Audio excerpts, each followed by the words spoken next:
All right, you're Well, recording. welcome to the 15 May Board of Selectmen, soon to be Select Board meeting, as we be interviewing candidates this morning. So I think we're going to have a bit of dead time before the 9 o'clock, but I'll just go over what I see as the plan. At 9 o'clock, when we have the first candidate come in, I'll introduce the three members of the board, and then introduce our guests, John and Sharon, and I think, and then Catherine Tinsley, I'll introduce, and then I'll go over the format of basically give them a chance to introduce themselves. We'll launch into questions. We have some prepared questions, and then we'll go into the individual ones on a round robin.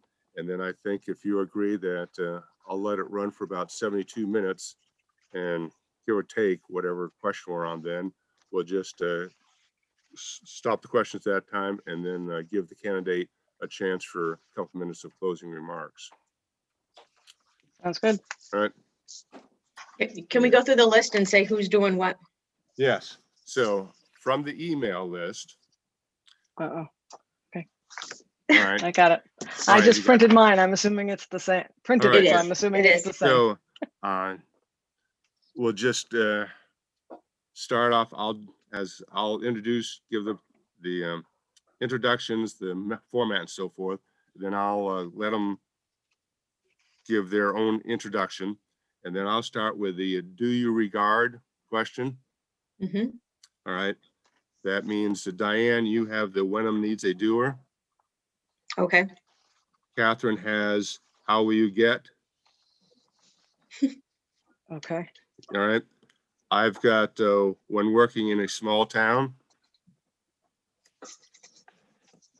Then back to Diane for tell us about a time. Mm-hmm. Okay. Catherine has what do you view? Okay. I'll have these from your experience. Diane has does the working environment. Catherine has what is the term? Mm-hmm. And then I'll have the 10th one there. How do your professional goals fit? Mm-hmm. All right. And then it'll be back to Diane for your individual questions. Okay. And- I got it. So, and I think you ask the question, let the candidate respond.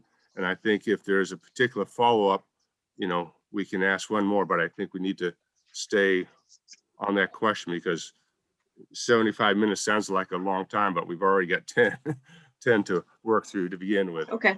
So we'll just do the same round robin until we get down to the 72 minutes. Sounds good. All Got right. it.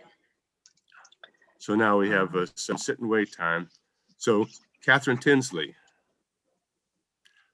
I think to help you when we finish up, I can send you these first 10 questions. So That would be great. Thank you. right. So, Gary, Sharon and I will blank our screens during the interviews. all right. So we'll be in the background. We always find that, people who aren't participating, blank screens are better. So it's not a distraction to candidates.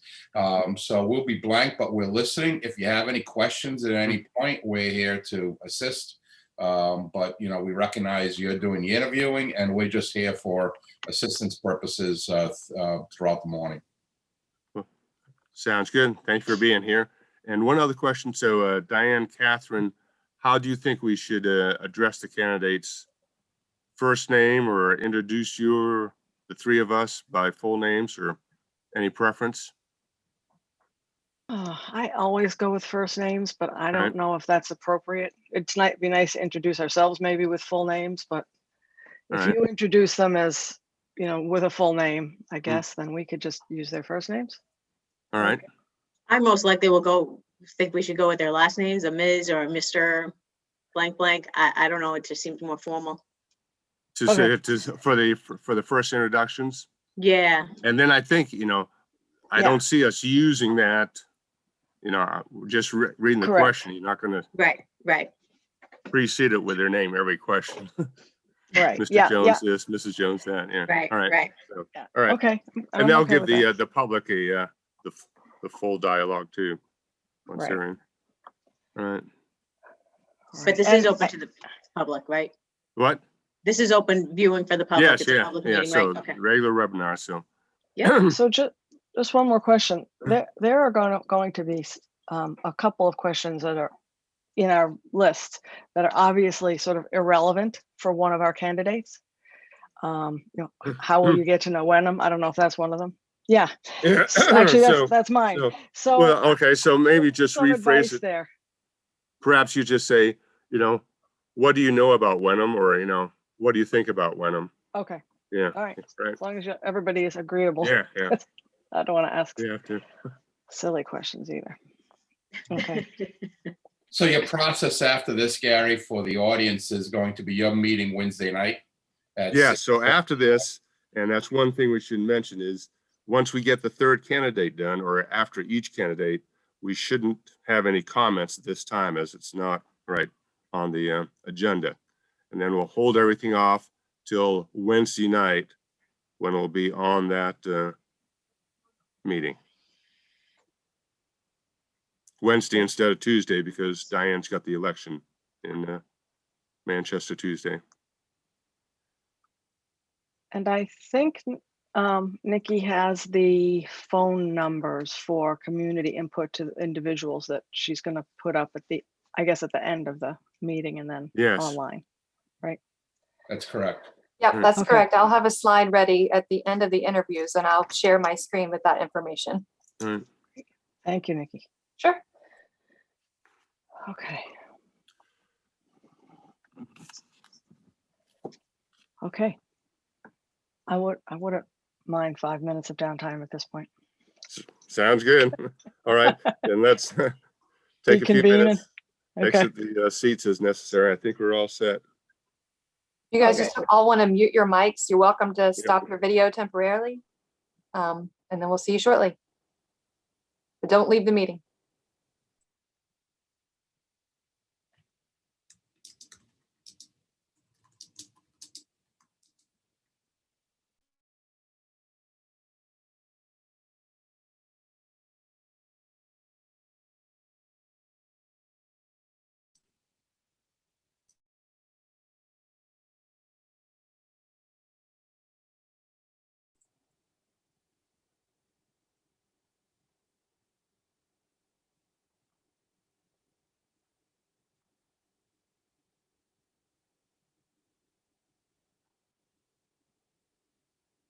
I'm just speaking here because John Petron did not follow instructions. What did I do this time? Well, you were the last person to speak, so then your name was up on speaker view. So you stopped speaking.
All right, show 8:57. Catherine Tinsley, are we ready?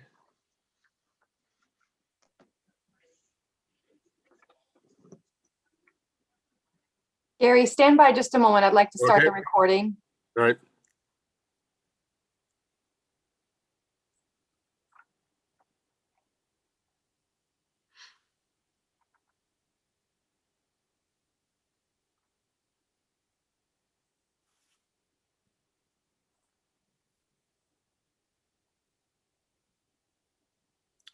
All right, I see that we're recording. And have we let the public in? So Nikki?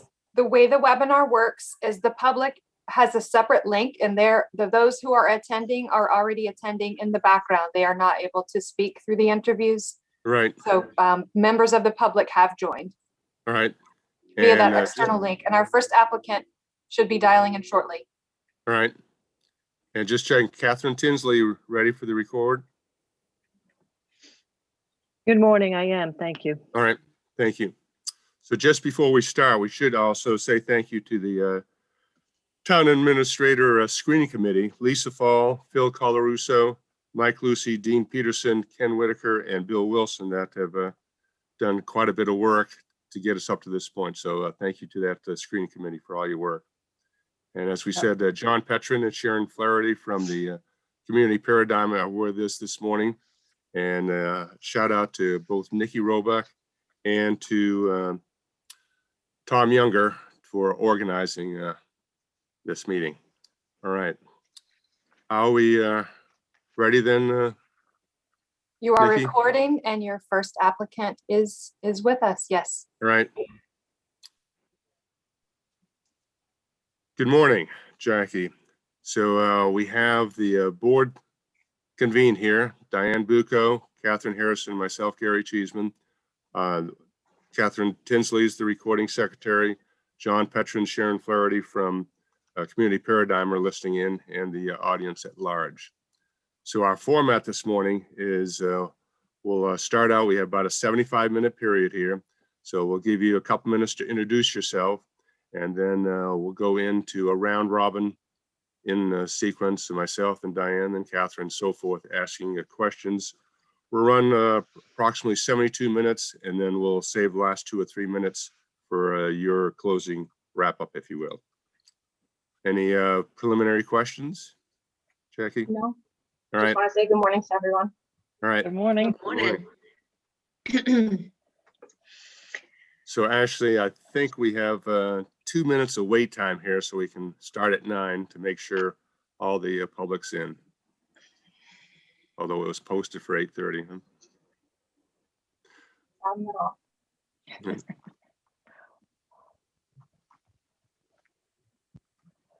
When we need that elevator music again.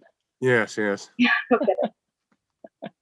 Or some of Nikki's Town of Wenham slideshow, little photographs. Photos would be nice too. Even the quizzes when you go to the movie theater. Right, right. Wenham trivia. Wenham trivia. Oh, that would be interesting, huh? All right, well, close enough here. So let's, Jackie, if you want to give yourself an introduction to the board and to the public. Thank you. Thank you, Gary, and thank you, Diane and Catherine, for seeing me this morning. I appreciate your time. So for those that may not know me, my name is Jackie Bresnahan. I've been working for the town of Wenham for almost 6 years now. I grew up in Massachusetts, out in the Route 2 area, but public service has always been something that's really important to me. I didn't quite figure out until college what municipal management really meant, and what that really looked like as a career path within public service. But once I found it, I knew that it was the path for me. So I received my MPA at Suffolk University, and then had started working in the field prior to that. And before I was done my master's degree, I actually did start in Wenham. And since then, I've, as many of you have known me, I've worked on a variety of projects. I've been able to get a lot done in Wenham. I think that's something I'm very proud of, is that we've been able to move a lot of projects forward and create a lot of capacity. over the last few years. And in terms of long term, I really am someone that plans to be a municipal management person for the length of my career. I had worked in the Massachusetts State House and for the city of Leominster for a period of time. And that really solidified for me that I really enjoy working in town government and specifically with town meetings. There's not a lot of people that would admit to that because, as you all know from experience, town meeting can be a complicated and stressful time of year. But to me, I really think that it's the best part of what we do because you really get to hear from all of the residents, and it's a really direct form of democracy. And to me, as a municipal manager, that is the best part, is that I get to implement and execute that direct form of democracy in the community. So I've been with Wenham for a long time, and I really appreciate the opportunities that I've been given. I've had a genuinely wonderful experience with the town, and I think while Wenham has some challenges that I'd like to continue to help move forward and to move the town through, I think I'm at a level where I'm ready to move forward at a higher position of responsibility and leadership in addressing those challenges. Very good. All right, first question. Do you regard an HR human resource professional as an essential component to a well-functioning town government? I do, and I did address this in my cover letter as well. I think something really important to me, one of my early goals as your town administrator, if I were to be selected, is to work on creating that role, even in a part-time capacity for the town. I think that has been a struggle for us. I think HR is only getting more complicated year after year, and while the town is working on a lot of updates to our personnel policies, our handbook is still roughly based out of 2002. So some policies have been updated since, but I think to me that's a critical function. And while that's something I can work on in the town administrator role, in terms of implementing those and continuously working to improve our HR work, including our recruitment of new employees and our retention of our current staff, is something that I think would be best served by a HR professional. I think that's, to me, systemically, Wenham is very small, and even small communities have to still maintain all of the services and functions of bigger communities. We just do it with less people and with less budget. But I think in this circumstance, investment in an HR professional is a critical item for Wenham moving forward. We've seen a lot of staff turnover in the past few years, and I think part of that is due to trying to have better fitting HR and more up-to-date HR policies. And that ranges from everything to completing the recently funded compensation and classification study to having a more formalized hiring process for different positions. So I think moving forward, that's a goal of mine, and I think a goal of Wenham's is to really modernize that role and function, and to hopefully bring in someone with some more professional expertise. An HR generalist, I think, would really close a lot of the gaps that we currently see. Thank you. Diane. Jackie, the town of Wenham needs a doer versus a delegator, as we cannot afford to only have an administrative manager. Do you feel you could perform that type of role and not require a new staff to get things done? I think one thing I like most about Wenham Town Hall is there is a really team-oriented view in that building, in that it's a really collaborative building and people do chip in on things not related to their departments so that we can get things done. A good example of that is being all the departments that chip in on the preparations for town meeting, even if it's not directly a part of their responsibilities. They know that that's an important goal for all of us.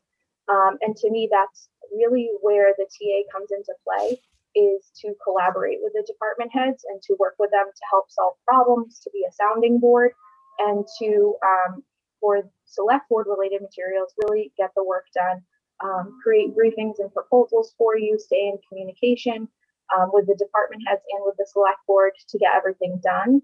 But there's still plenty on the town administrator's desk, such as, working towards a successful town meeting, grant applications, new policies and proposals, and a lot of the budget is really a part of the town administrator function and Wenham from a policy perspective. So I think that feels a lot like what I do now, in that I've always been a doer. I'm someone who likes to collaborate, but I also recognize that we've got to get the job done and we don't always have enough staff to do that. So I think moving forward, I would still be that type of person that the town can rely on to get a project completed and to be a part of the team as much as any of the other staff. And I would expect that from them, and they should expect that from me. Thank you. Good morning, Jackie. In your, I guess, 6 years here, can you give us some summary of what you think you've learned about Wenham and about priorities for Wenham going forward? Sure. So I think that while I've been coming up on 6 years in Wenham, one thing I have learned about Wenham is that one is not a Wenhamite for much, much, much longer than that. So I think Wenham has a really strong history and tradition, and it's a really beautiful bucolic place. And I really appreciate like how devoted Wenham is to maintaining that. I think Wenham is also doing some really great work in terms of affordable housing. That's a difficult balance for a community of this size to maintain its open space and be as close to the 10% as Wenham is.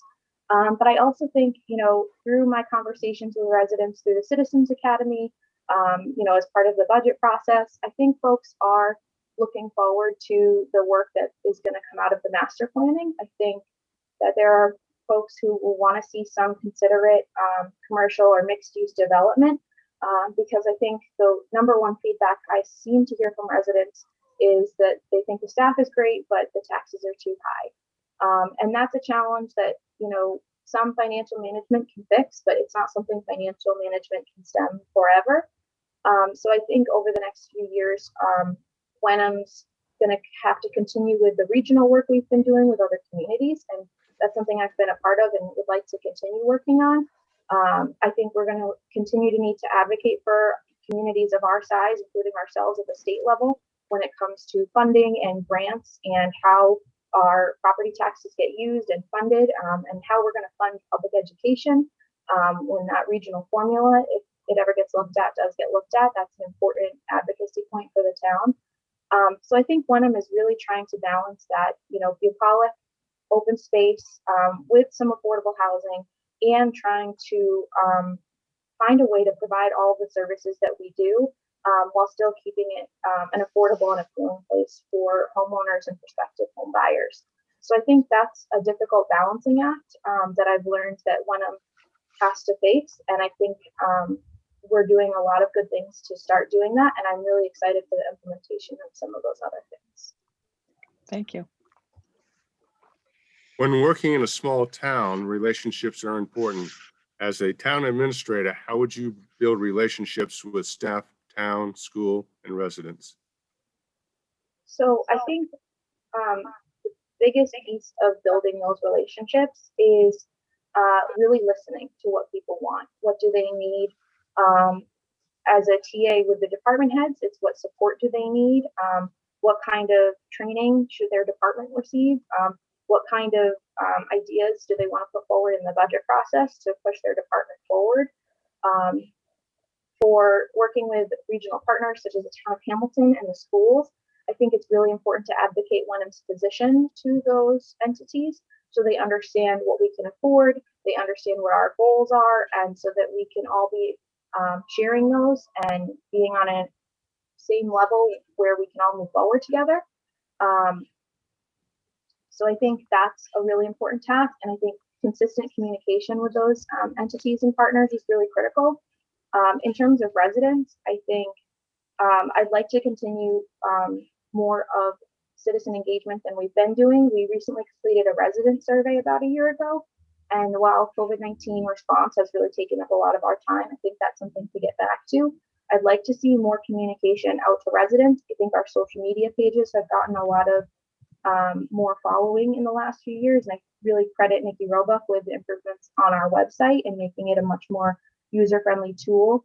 But I think working on other ways that we can get community input back in for you as decision makers is going to be a really critical next step moving forward, because I think everything we do affects residents, and I think it's important to hear their perspective. So something that I think would be a really great start is having some kind of newsletter coming out from the town on maybe a quarterly basis, and other ways to be creative about engagement. I think people really are going to want to choose the path to engagement that works for them. And as a town, even as small as Wenham is, we have to meet those challenges of communication and meet people where they are, so that they know we're here and we're listening, and really want to consider what feedback they have for us. Thank you. Jackie, tell us about a time you creatively solved a budget issue, including who you had to work with and how you had to sell it to the stakeholders. Okay, so I think this year was a really good example. I'm really proud that we brought a balanced budget to town meeting this year. We had a lot of learning curves to deal with back in November when we had the interim town administrator and new finance director start. So I found myself very much the institutional knowledge during the budget process this year. And I think something that we really worked on this year is we knew that there was a goal, if not a mandate, from the finance committee and the select board to see a balanced budget to town meeting. And I think something that we did this year that hasn't done in prior years that I know has negatively affected our departments and our services in the past is how we got to the balanced budget. This year, instead of providing a mandate, providing a cap, providing a percentage to all the different departments, we went back to the department heads and asked them to look at their departments and to look at their budgets and provide us with suggestions. They are the subject matter experts for their departments. They really see the day-to-day management. We can look at the numbers, we can look at the metrics that they're providing for us, but in their case, they really know where those dollars are going and how they're being spent in a way that someone who's not in their role wouldn't know as well. So I think that was an important tool that we used this year, was really relying on them. And I will say that all of them were really great about coming back to us and working with us and having discussions about what cuts they could make and what things that they could put on the table and how that would impact services. And I think that's one of the main reasons we got to a balanced budget, that while being balanced and having some cuts across the cycle, we also still saw solid capital improvement investment. We saw that we didn't have to cut any of the COLAs or the non-union merit pay, and we were able to fund all of our existing services and programs. So I think that is at least for Wenham, my vision of what creative budgeting looks like is really involving the department heads and the people making those everyday management decisions, because there is a way to balance the budget and still build morale, still keep it a team-oriented activity, and not create a circumstance where something is prioritized over something else. It's about putting everything on the table and having everyone look at it and finding a compromise that works for the community. So I was really proud of how we handled that this year, and I think that was a goal of mine, was to not create that situation in which there was a mandate about how much to cut. It was really just, this is where our unified goal is, and what can every department do to help us get there. So I was really happy with how those discussions turned out with the different department heads. Thank you. So Jackie, a little bit back to a little more general question. What do you believe, sort of in some detail, you think the role of the town administrator is in Wenham? So I think in Wenham, the role of town administrator has to be a conduit. You have to make connections for people, whether that's select board to staff or residents to select board to regional partners and our state delegation. You have to keep things moving. You have to move things along. You have to be prepared to bridge the gaps, because with a small staff in a small community, there are always going to be gaps. There are always going to be things that we wish that we could do, or things that we wish that we could fund. And whether that's connecting two departments on a project that they might not have realized had similar goals, or connecting the town with grant funding to work on an initiative we might not have been otherwise able to do, or even connecting with our regional partners to try to find some cost savings on one of our service items that we need to deliver to residents. but there's a potential lower cost impact for how we deliver those services. So I think as a TA, you really have to make those connections. You have to create a framework that people can succeed in, that there's positive morale, that so that people can get their work done. And you really have to work toward being that connection for all of those different policies and programs and people, so that all of the deadlines are met, so that the goals are achieved, so that we get to moments like successful town meetings. And so your job is to really be in the loop and create context, because nothing in a community this small happens in a vacuum. So it's important to see all of the different components on the table and have that context, so that you as decision makers have a framework for the different options that you have when making a decision. So I think that's, to me, the biggest part of the role, especially in a smaller community. You've got your tasks, you've got what you need to get done, but you also have to be mindful of making sure that there's really strong communication and that all of those other pieces are working in sync. Thank you. From your observation, what is the single most important characteristic of an effective town administrator? To me, I think the single most effective characteristic of a town administrator is being willing to roll up your sleeves and be a part of the team.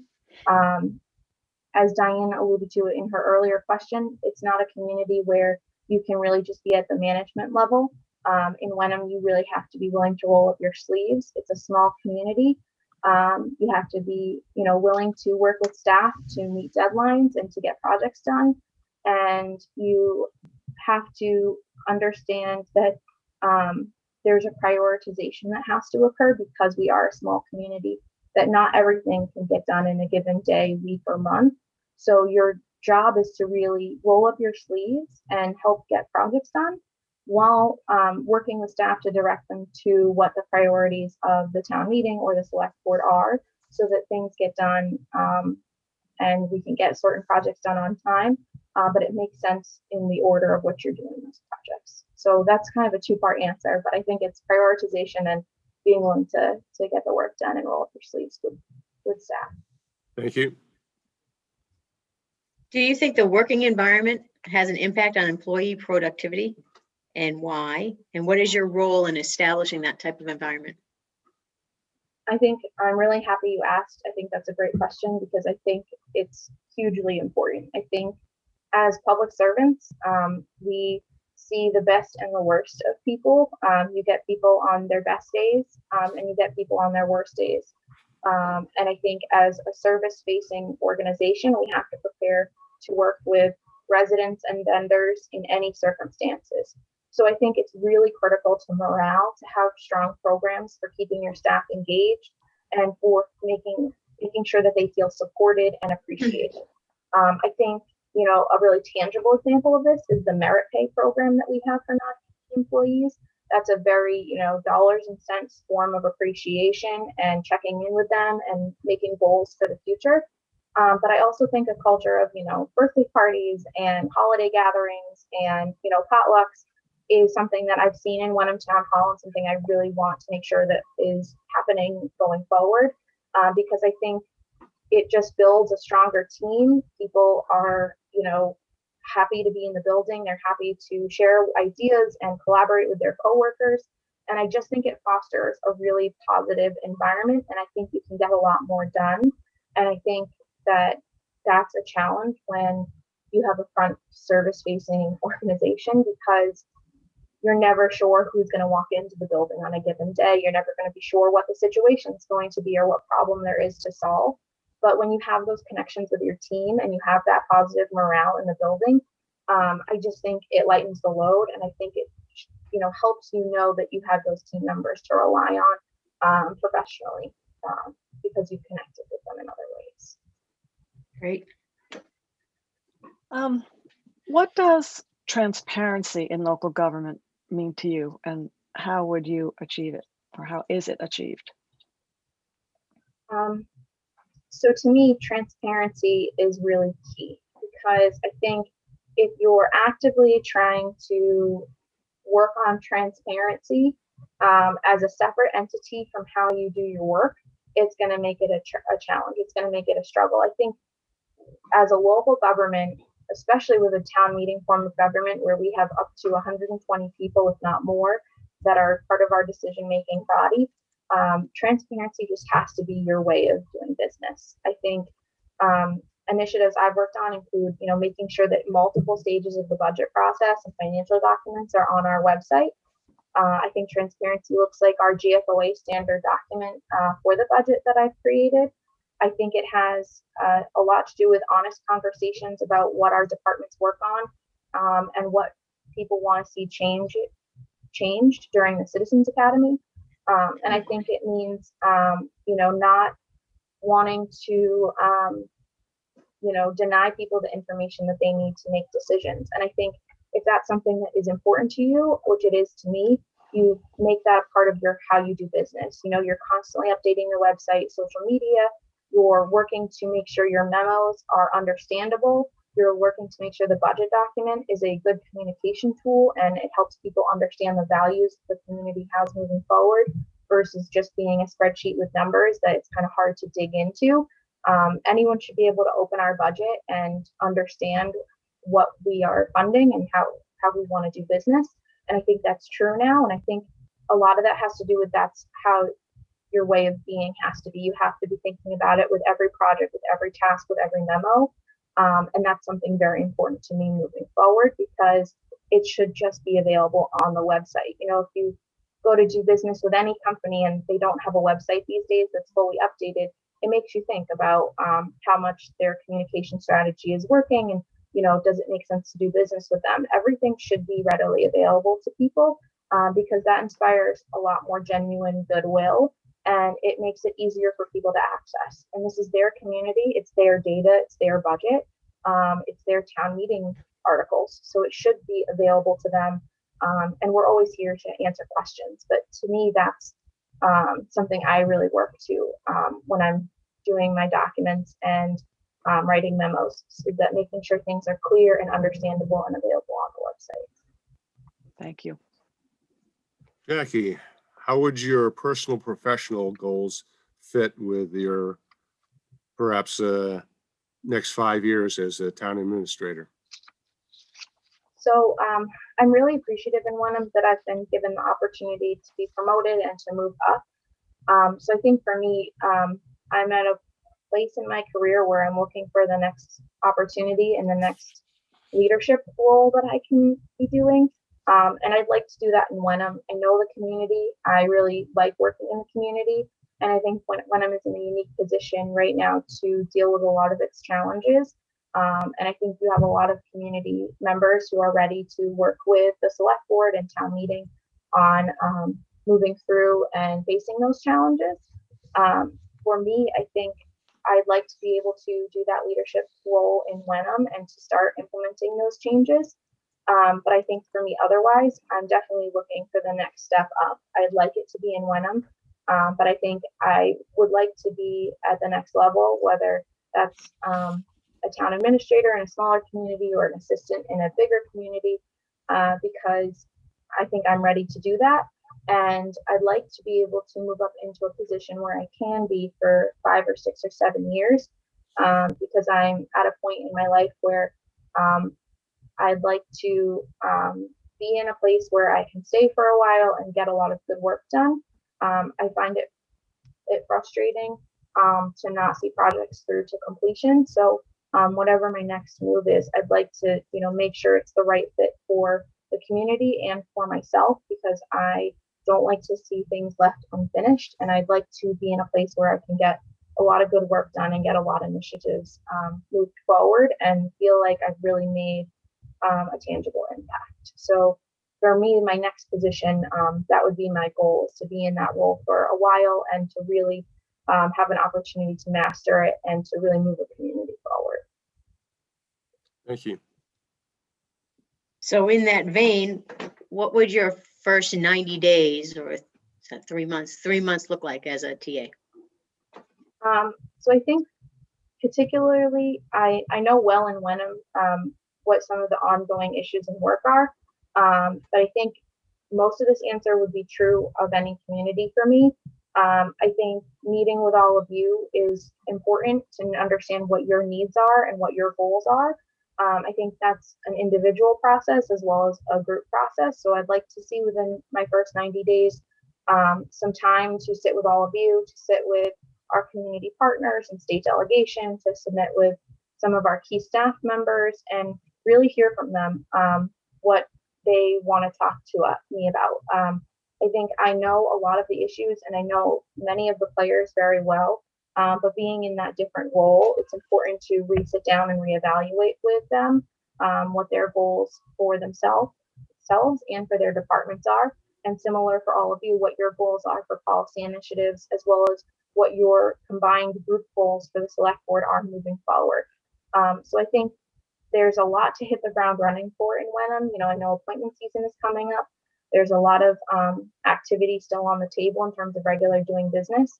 And I think that's important to keep that going, but still also making sure we set aside time to have some real conversations about what makes sense for all of you in terms of community goal setting. I think that's something that's really important to me. As I said earlier, I really think that I'm someone who embodies rolling up my sleeves to get the work done. But to my other point is that you also need to know what to prioritize. And without speaking with all those community partners and key staff and with all of you, I won't be able to make as informed decisions about what to prioritize without hearing from you as the key decision makers. Thank you. I'll try to read this one slowly. It's a little long. Please describe the most difficult experience you've had during your professional career. And I guess I'd say your professional career in Wenham. And looking back, would you handle it differently? And what did you learn from this experience?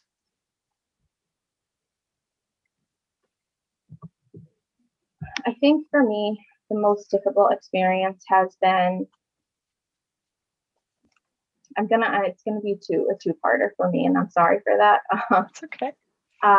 So I think for me, there's been two. I think the first has definitely been the COVID-19 pandemic. I think while that professionally, I'm really happy with how I've handled my work and how many things that we were able to accomplish in terms of hiring additional staff for contact tracing and having up and running clinics for vaccine as early as we could in the town are things that I think we did really well. I also think that both personally and professionally, there was some time in March, April, and May where we and everybody else didn't really know what was going on. So that was really difficult to navigate. And I'm thankful for our team and how frequently we were meeting. But I wish that we could have done more. And I don't know that more is easily definable. But I think, you know, we live in such an insulated small area. We have great hospitals. We had wonderful public health staff. But I think we always could have done more to serve our residents in such an overwhelming and scary time. And as I said, I don't know that there's a tangible more of what that looks like, but I think, you know, during any crisis, you always wish you had more funding, more power of people, more things you could have accomplished.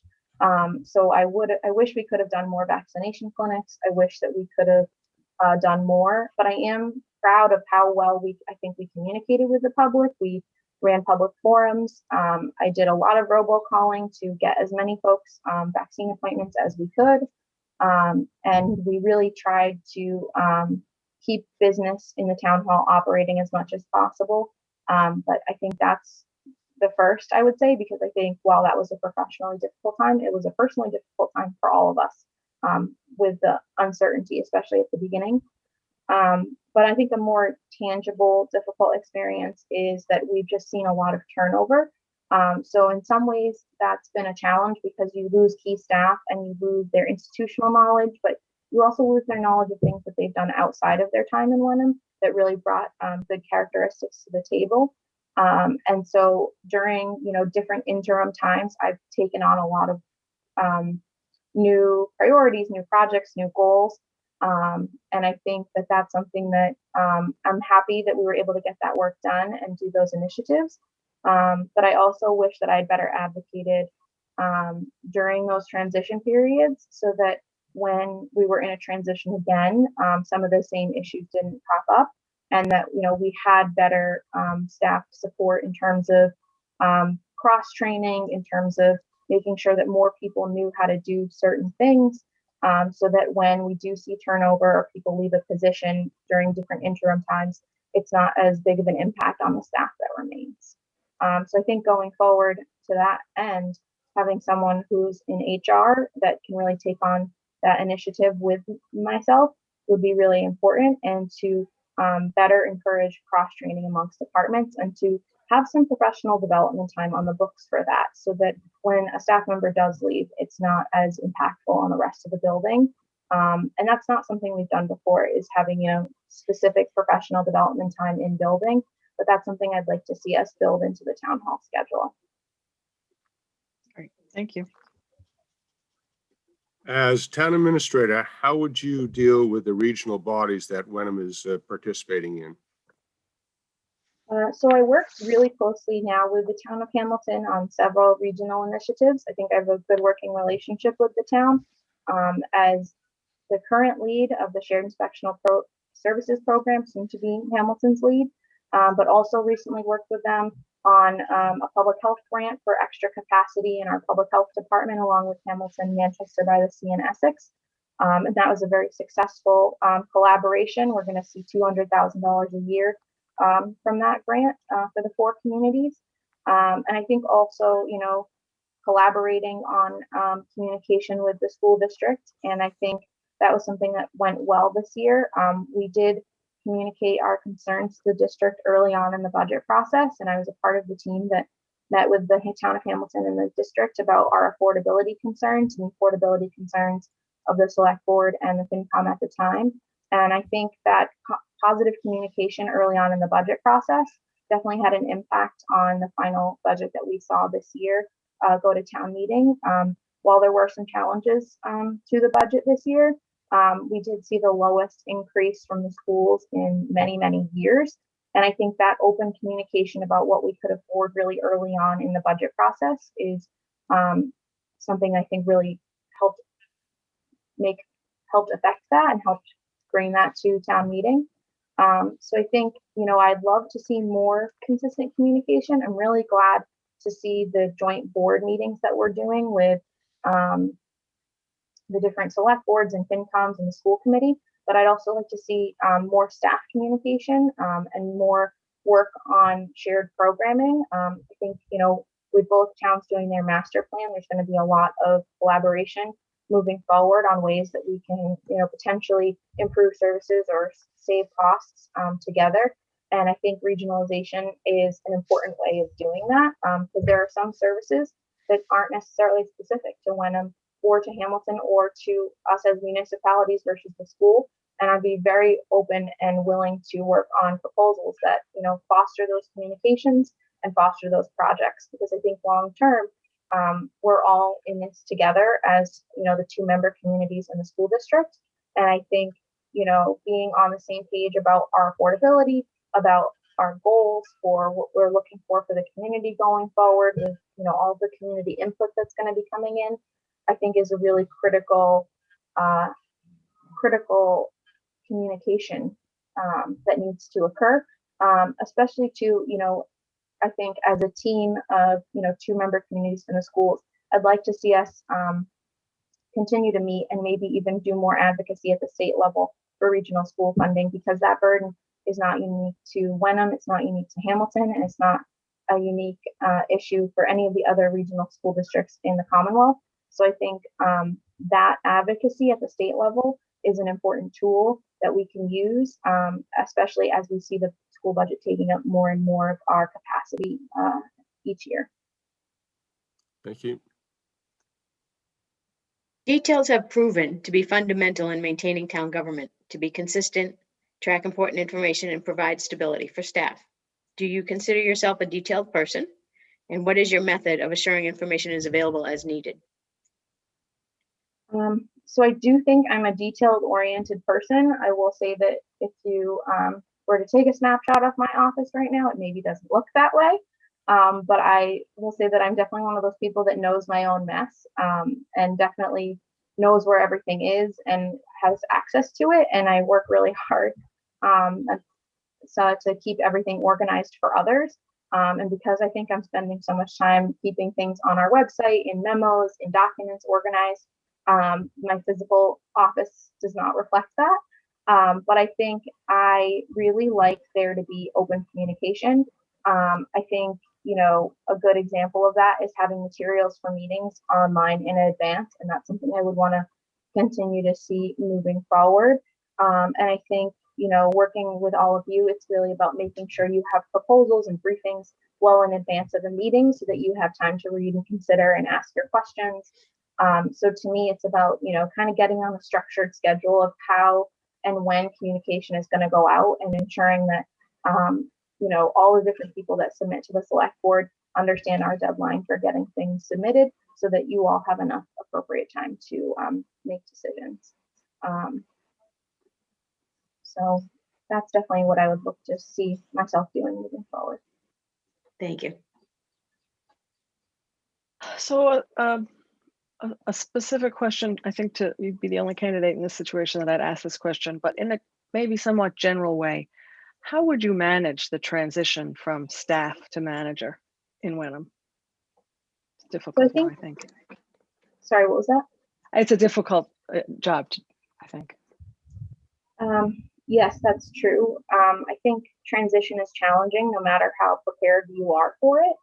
But I think I've been involved in a lot of prep and execution for different activities that the town does, from labor negotiations to the warrant book and the budget, and many years of providing briefings and proposals to the select board. And so I see those items as more of the easier part of the transition in terms of knowing the expectations and the work and what items are coming up. I think the more difficult item is really creating a plan to let go of some of the things that I currently work on, as my new position will have me with new priorities and new responsibilities, but ensuring that I don't leave a vacuum behind me either. So I think having, I am unique to this, I think, predicament in that I'm currently in a position and there's a lot of different policy areas and activities that have to get completed.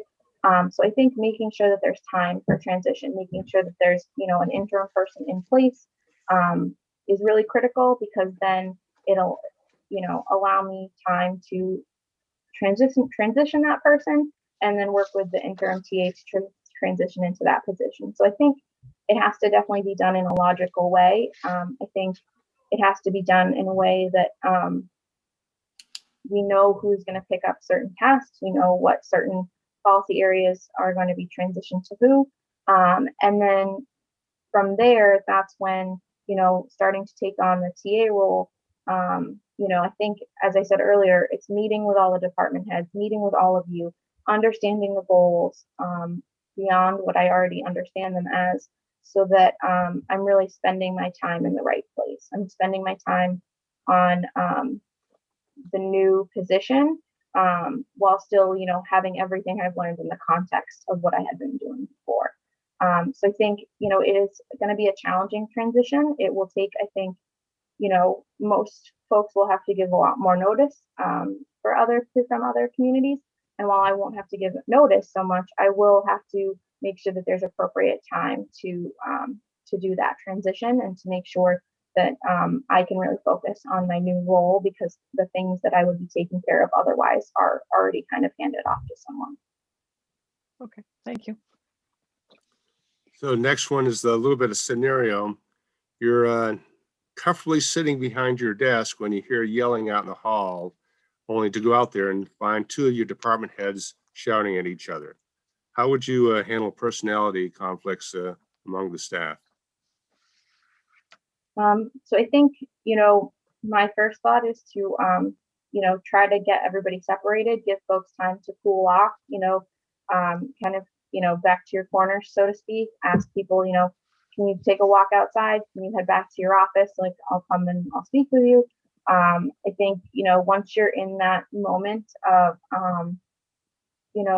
feeling passionate about an issue, feeling, emotional about an issue, you need that time to kind of cool off how you want to cool off. So I think that would be my first. And then I'd love to meet with each of them individually and to hear from them about what it is that is creating the conflict. I think in a community of this size, of how small Wenham is, it shouldn't be a surprise. The issue that they're maybe coming to disagreement on shouldn't be a surprise to me. It should be something that I'm already aware of is either having an issue or having a problem, or is something that, like, I know that these two folks have been working on together and maybe it's not going, how one of them planned. So I think I should already know why, the what really, and then the why. And I think having that individual conversation before bringing them back together is important because maybe, waiting to the next day to meet with both of them together, people have had time to digest, they've had time to better think about what's going on. Something that I do think is helpful is to kind of write down what your concerns are and have both of them have that in writing, because I think it's hard to be in that scenario to address the other person with what your issues are. So having it like maybe written down in advance can be a good tool so that people feel like they can be communicative. So that would be how I would approach it. Thank you. Similarly, if an irate resident comes in with a multitude of complaints or whatever, how would you diffuse that type of situation? So I think trying to get them, to come into one of the conference rooms, sit down, grab a notebook and to say, okay, walk me through all of the different concerns that you have. Some of those concerns are maybe things that I can tangibly work on, whether it's, contacting a department who offers that service, or maybe it's something in our office that we can do. See what's tangibly able to be done first. Some of the things that they could be complaining about, though, are more systemic. And I think that's a harder way to communicate, because if it's about the tax rate and how high it is, that's not something a town administrator in any community can fix overnight, despite how much they might want to. So working with that resident to hear all of their concerns and to really make sure that they know that I'm listening and I want to hear what they have to say, and then providing suggestions on ways that they can help change what's frustrating them. If they're really frustrated by the tax rate, maybe they want to engage with us during the budget process and attend FinCom meetings and, be able to communicate during public input. If it's something about how we're picking up their trash, that's a much more easy way to work with them because that's a tangible service. But if, we can at least make sure that folks are feeling heard and do what we can to solve those tangibles, and then kind of create suggestions which should already be in place for how they can engage with us on those intangibles that are harder to solve in a day or a week. So if I could just follow up with that, one thing you mentioned is that the TA isn't one that could fix the systemic issue about perhaps the tax rate, but what ideas do you have or would have as town administrator to help the town stop this increase? So I think, as I mentioned earlier, at continuing to advocate with the school district and at the state level for how public education is funded is really important. I think also as the two communities and start working on their master plan is really involving the school district so that they have a strong understanding of the challenges. I think as residents, they already do. But I think, coming together on collaboration and regionalization on ways that we can potentially, reduce costs on things that we all have to buy, all have to pay for, I think is a really important path forward. And I think the other item is really a longer term item, which is more sustainable but considerate mixed use and commercial development that we can start to work on. Maybe we can't split into a commercial and a residential tax base right away, but we can at least start to ease the burden on our taxpayers through that. I think the challenge with the tax rate and with the budget is that you can't just try one solution. You have to, do a little bit of, increasing the total assessed value of the community by adding some commercial and mixed use properties. You have to work with your vendors to ensure you're getting good quotes and following mass procurement to maximize your purchasing. You can work with your regional partners on grants and on regional services. You have to do all of those things a little bit to really get to the goal. You know, it's not a one size fits all solution. And I think even to stronger capital planning, we've now in a 5-year capital plan, I'd like to see it expand to 10 because there are opportunity costs too, where if there's something we're looking to buy and maybe the schools or Hamilton is looking to buy, how can we better utilize our group purchasing power on things that we all have to have, but maybe we're all looking to fund them in different fiscal years. So I think with that, to your question, Diane, it's not one little thing. It's a lot of different things that bring it all together. And I think we're unfortunately past the point where just financial management and cutting the budget every year is going to solve the problem, because there are some things that are just going to keep going up every year, such as the health insurance, the trash costs, that we can't undo those. You know, we can't undo our health insurance or our retiree obligations. Those are matter of fact, those are going to be a part of how we build our budget every year. So I think you have to be mindful of doing all of those things and actively working towards it in all of those different channels to really see an impact for the community. Thank you. Jackie, would your approach to the town administrator position change if Wenham expanded its select board from 3 to 5 members? I think sometimes yes and sometimes no. I think there's ways to work with a select board that it doesn't matter how many members there are, you know, working to make sure everyone is being communicated with, checking in on their goals and having an annual retreat and goal setting. And, you know, making sure folks have the preparation ahead of meetings are all things that happen whether you have 3 members or 5 members. I think with 3, there's more opportunity for you all to get deeper into policy issues, but I think you all are managing to get deeper into multiple policy issues, whereas with a 5-member board, you can expand the liaison roles that you've taken on in different boards and committees in different ways, and kind of start to start to spread the wealth and spread the workload and, you know, have different people focusing on different policy areas. So I think, I think the biggest impact for the 3 to 5 is less about workload and less about how a TA communicates with those board members, and more that from my perspective, I think it's positive because I have 5 different community members who are at the table making decisions, asking good questions, looking for follow-up information, and working on behalf of residents. So I think it's a really great engagement tool because while it can be challenging to do recruitment for boards and committees, it means that you have 5 people who really care about the community, who want to be at that table making decisions instead of 3. And I'm all for being more inclusive over less inclusive. So I think from a TA perspective, for me at least, I would be happy to serve the select board in either 3 or 5 members. But I see a lot of benefit in 5 with all of the big projects and goals Wenham has moving forward.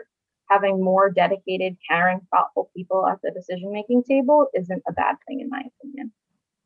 Great, thank you. Jackie, Wenham has this project coming along to install traffic lights on Route 1A. Who and how would you have Wenham manage their side of the project? So I think there's 2 components to that project that needs to be managed. There's the public works side of that piece, because that is a public works project, despite being on 1A, which is a state road.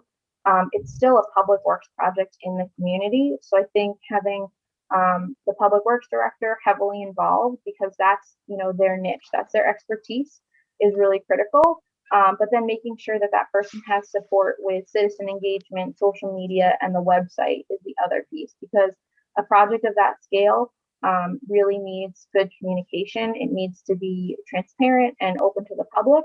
And public works directors are great and they have to do a lot of communication. But I think having some support on that, they're out in the community a lot, supervising their staff, dealing with, trying to recruit new staff, overseeing a paving contract on one side of town while, catch basins are being cleaned on the other. So I think having Public Works at the helm, but with, kind of someone helping them with additional website, social media, and citizen engagement, to me would make sense for that project, and based on all the policy issues and nuances. And then I think, finally, I think it's also important to have public safety have a seat at the table, because they're directly affected by it, as their home bases are right there. The two department stations are right there on Main Street. So it's a really direct effect on their services. So while they would not be managing the project, I think it's really important to me that they have a seat at the table. Thank you. I am all set with questions.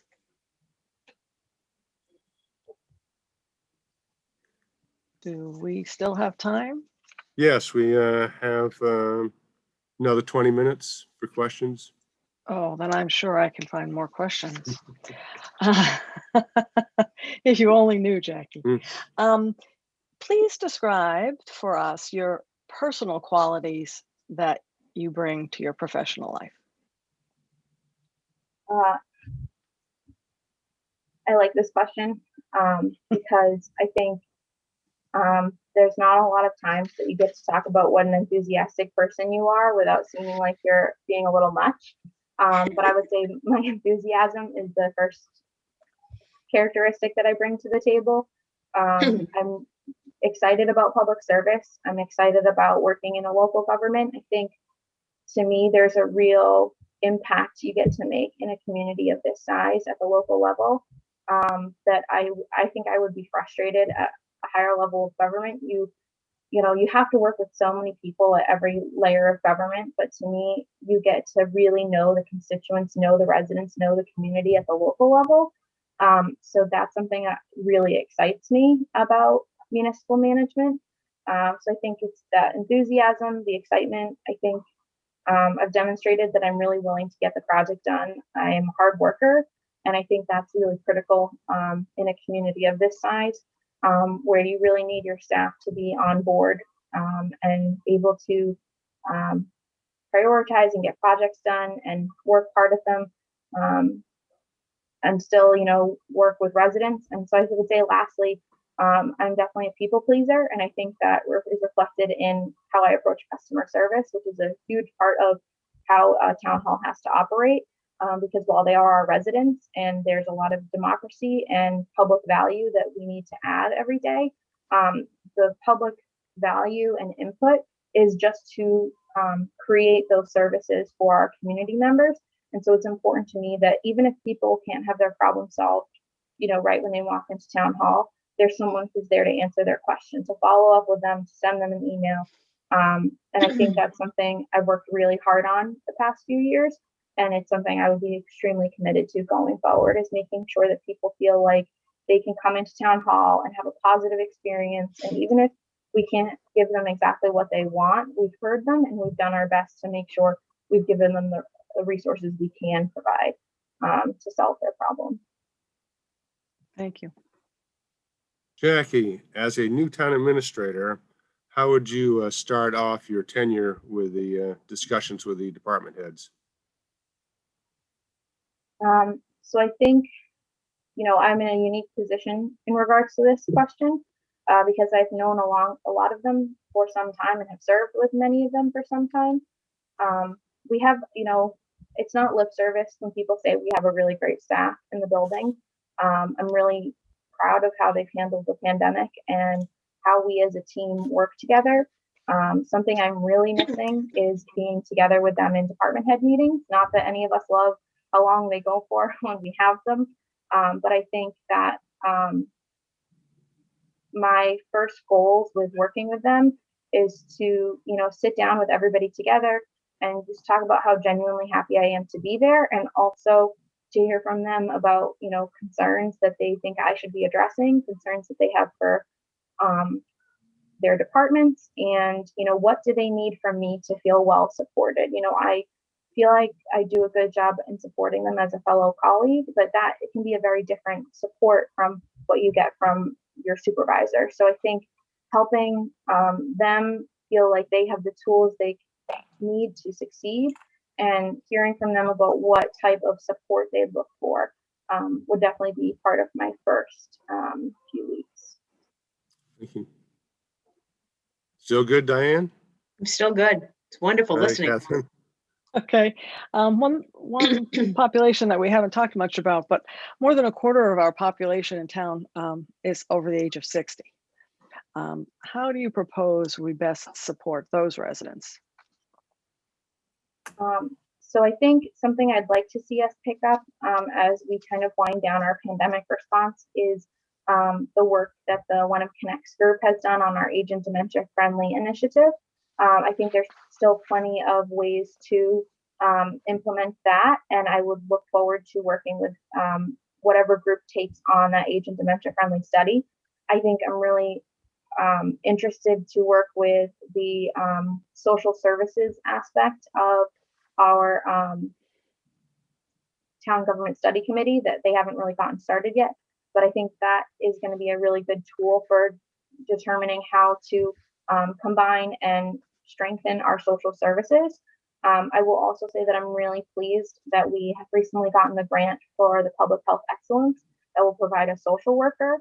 And while that person will be working with all ages, I think I am glad to have provided that capacity to Jim Reynolds and the COA, because I know that's been a concern of his for a long time, and I've heard that from him during different policy discussions. So even though it's only 8 hours a week, that's still helping to move that forward, and I hope that's a resource that they're able to use as they move forward. And I think making sure that that community has a seat at the table when it comes to master planning is also important, because a lot of affordability issues arise for seniors in the community. So while the budget to me is an affordability issue for all residents, in particular, they're a policy group I'm thinking about when it comes to Wenham's affordability. So I think better integrating that age and dementia friendly work into the master plan, making sure that that community has a seat at the table, and doing what we can, similar to how I spoke to transparency, that you just have to have that as part of your way of doing business. I think including those different policy area groups, our seniors, our school parents, our new residents that haven't started a family yet, are people that have lived in Wenham for their entire lives. You have to incorporate all those different policy groups as part of your way of doing business. And I think that's, to me, the most effective way of ensuring that everyone's needs are met as you create policy, create new bylaws. Whether that looks like, maybe there's a starter home bylaw that we can adapt into a starter home. And sometimes it's for people who are new to Wenham, that are younger, that are trying to buy their first home. But maybe that allows for zoning that also makes sense for our older residents in terms of they still have a single family home and still have some yard, but the houses can only get so big so that in that zoning district, so that it's affordable, whether you're, starting to buy your first home or this is your last home. It's a more affordable way of still being in Wenham, still being a part of the community and enjoying all of the amenities, but having, a more tied in permanence to the affordability. So next one, a little bit of scenario, maybe fictional. So if the town received, say, $50,000 in a gift or somehow in the budget, where would you put a little bit more money in our town?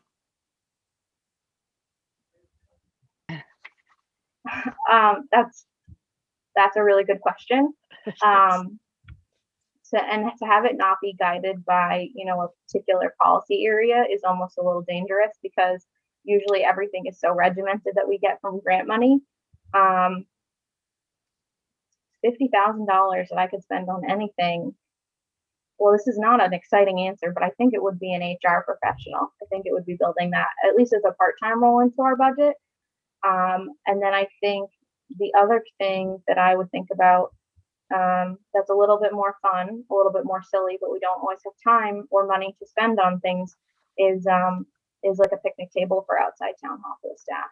So it's kind of a two-part answer, but I think, that's a little bit reflective of me of, I really want to get business done and I want to see the town grow and move forward. But I also think that that's just a great way to help staff feel that they are being supported. And I know it sounds a little silly, but you know, having them for an outdoor lunch option would be great. So I think that's how I'd spend that 50,000, but I'd make sure I'd save some of it for the second year to keep that HR position alive, so it has less of a budget impact over the first 2 years.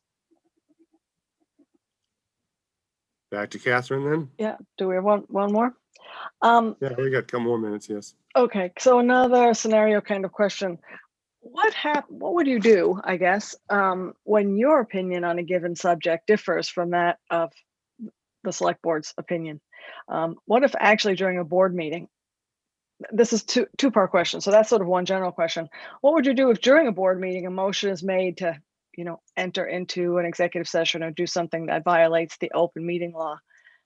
So in general, what happens if what would you do if your opinion is different? And specifically in meetings, how would you proceed if you saw something, the board doing something that was quote unquote wrong?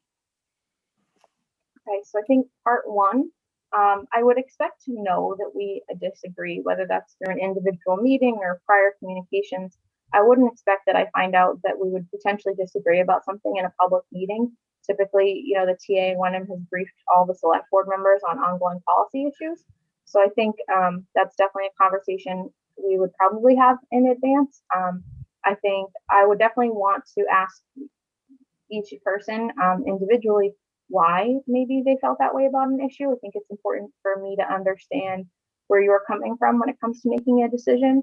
And then I would hope that you would allow me to help you. I hope you would allow me to come to you with how I reach my opinion or how I reach my decision. At the end of the day, Wenham is your community. I am here to be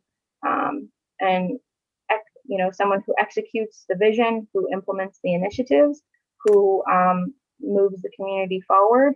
But as I said earlier, in a way that I'm a conduit. You know, I can provide professional expertise and opinions, and I can do research. But at the end of the day, you're the decision-making body. So I think I would respectfully hope that if we did disagree about something, we both had given each other the benefit of the doubt and the opportunity to talk through it. And I think if it's during a public meeting, I think, you know, I would again respectfully ask for a moment of the board's time to kind of speak to a couple of concerns I might have. You know, particularly, I think this board has been really responsive for the short time you've been together. I think, you know, from knowing all of you, you would be responsive to that and would allow the TA that opportunity to interject. And I think that's really great. But at the end of the day, you know, it's a difficult balance, because if you're going to do something illegal and warning that you are, I would hope that you'd listen. And when it comes to open meeting law violations, I work with a lot of boards and committees. And so that's not an uncommon conversation of, hi, excuse me, I'm sorry to like break up the meeting, but you know, that's not going to work with open meeting law. So I think it's just that respectful interjection, because I think many of you, you know, Diane being a clerk knows the open meeting law guide better than any of us. But I think you've all been involved long enough to know the open meeting law.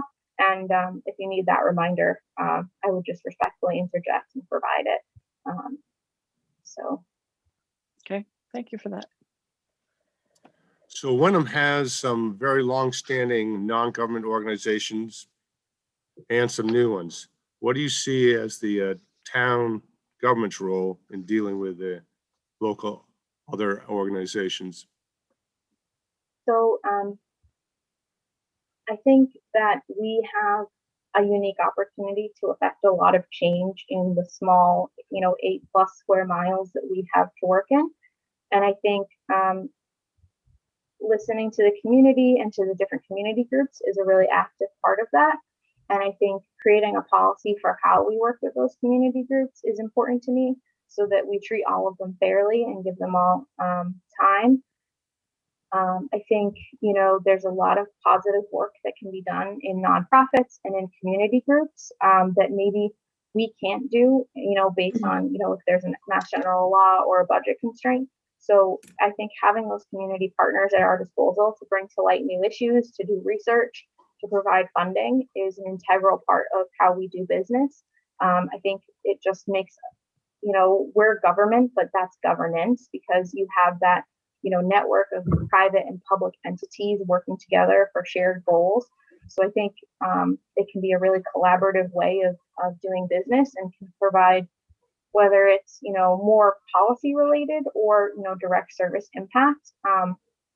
It's just another method of service delivery when we work with other community organizations. And it allows us to have capacity in policy areas that maybe we don't have capacity for within town government. So I think, to me, I would welcome those groups to the table. I think it's important that we try to engage with them and try to meet with them, because as much as we can help them and work to achieve their goals, they can also help us to achieve our goals. Thank you. I think I've asked all the pertinent questions I have for Jackie. right. Well, let me ask one more then. We've worked over this past year to get through a pandemic. As town administrator, what else do you think Wenham is not prepared for? So I think, Or Well- municipalities in general, perhaps we should say. sure. I think we're not prepared for technology as much as we should be. I think we've made the right first step in that we're joining the regional IT group with the town of Danvers and some other communities. But I think in terms of cybersecurity and keeping up with the latest technology trends from an implementation standpoint and from a security standpoint, are something that we need to deal with sooner rather than later. I also think that I am very aware that I don't want to lose the capacity and understanding we've gained from the pandemic when it relates to emergency preparedness.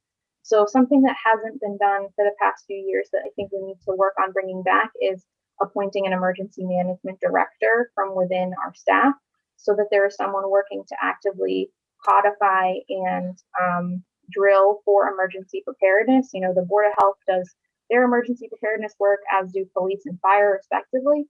But I think having someone who's the point person for all of those activities is really critical, so we can codify all of the work we've done over the past year towards emergency preparedness, so that we should be better off than we were at the start of this pandemic when it comes to how we respond to emergencies. So the first was IT, kind of just disaster preparedness. The second is emergency preparedness. And I think the third thing that we're not kind of ready for is what's coming next. There's always new circumstances that arise that challenge local governments.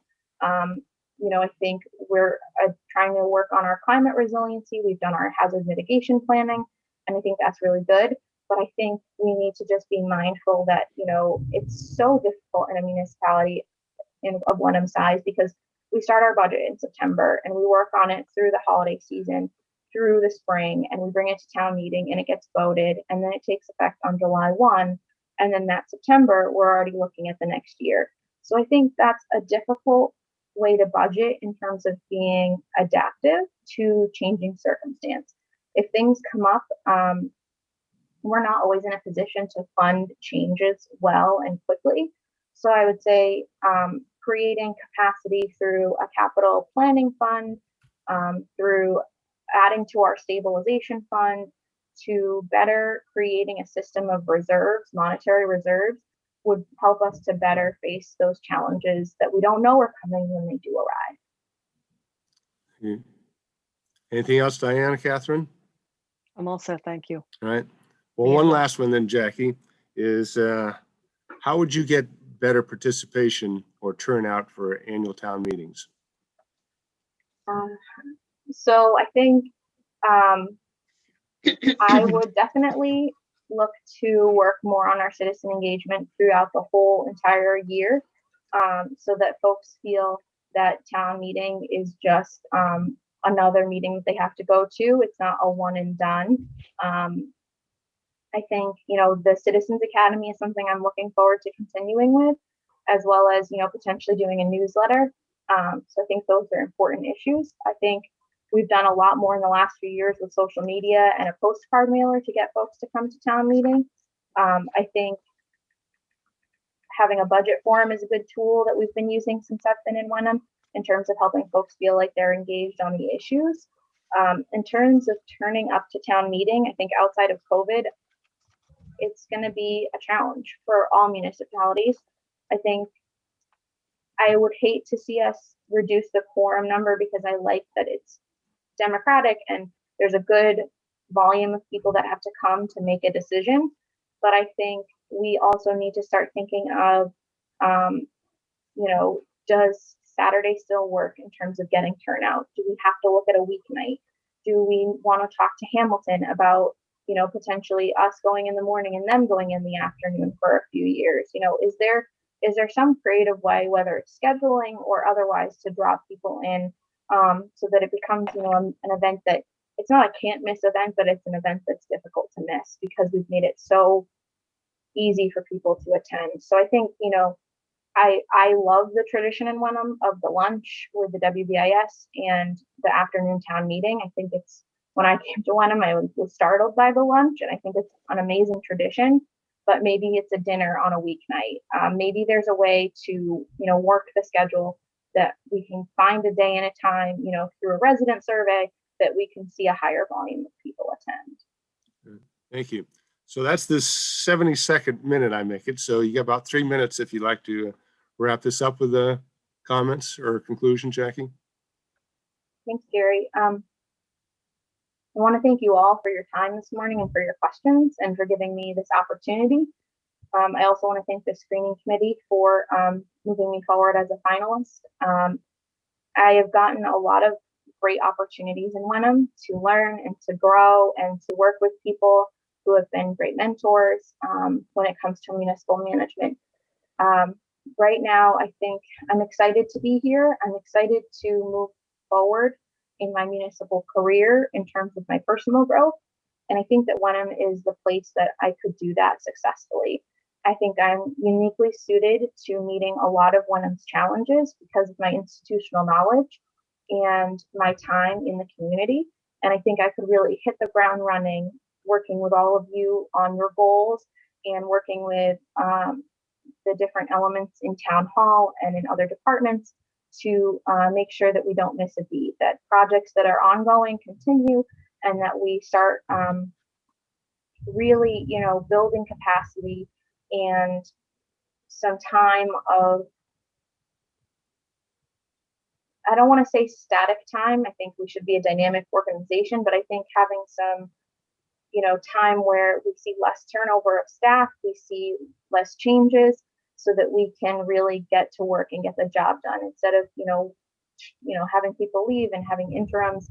I think it would be great to see a time of really getting to get some work done and to roll up our sleeves and to move the community forward with things like the master plan and the budget process, as well as, we have significant labor negotiations coming up this fall.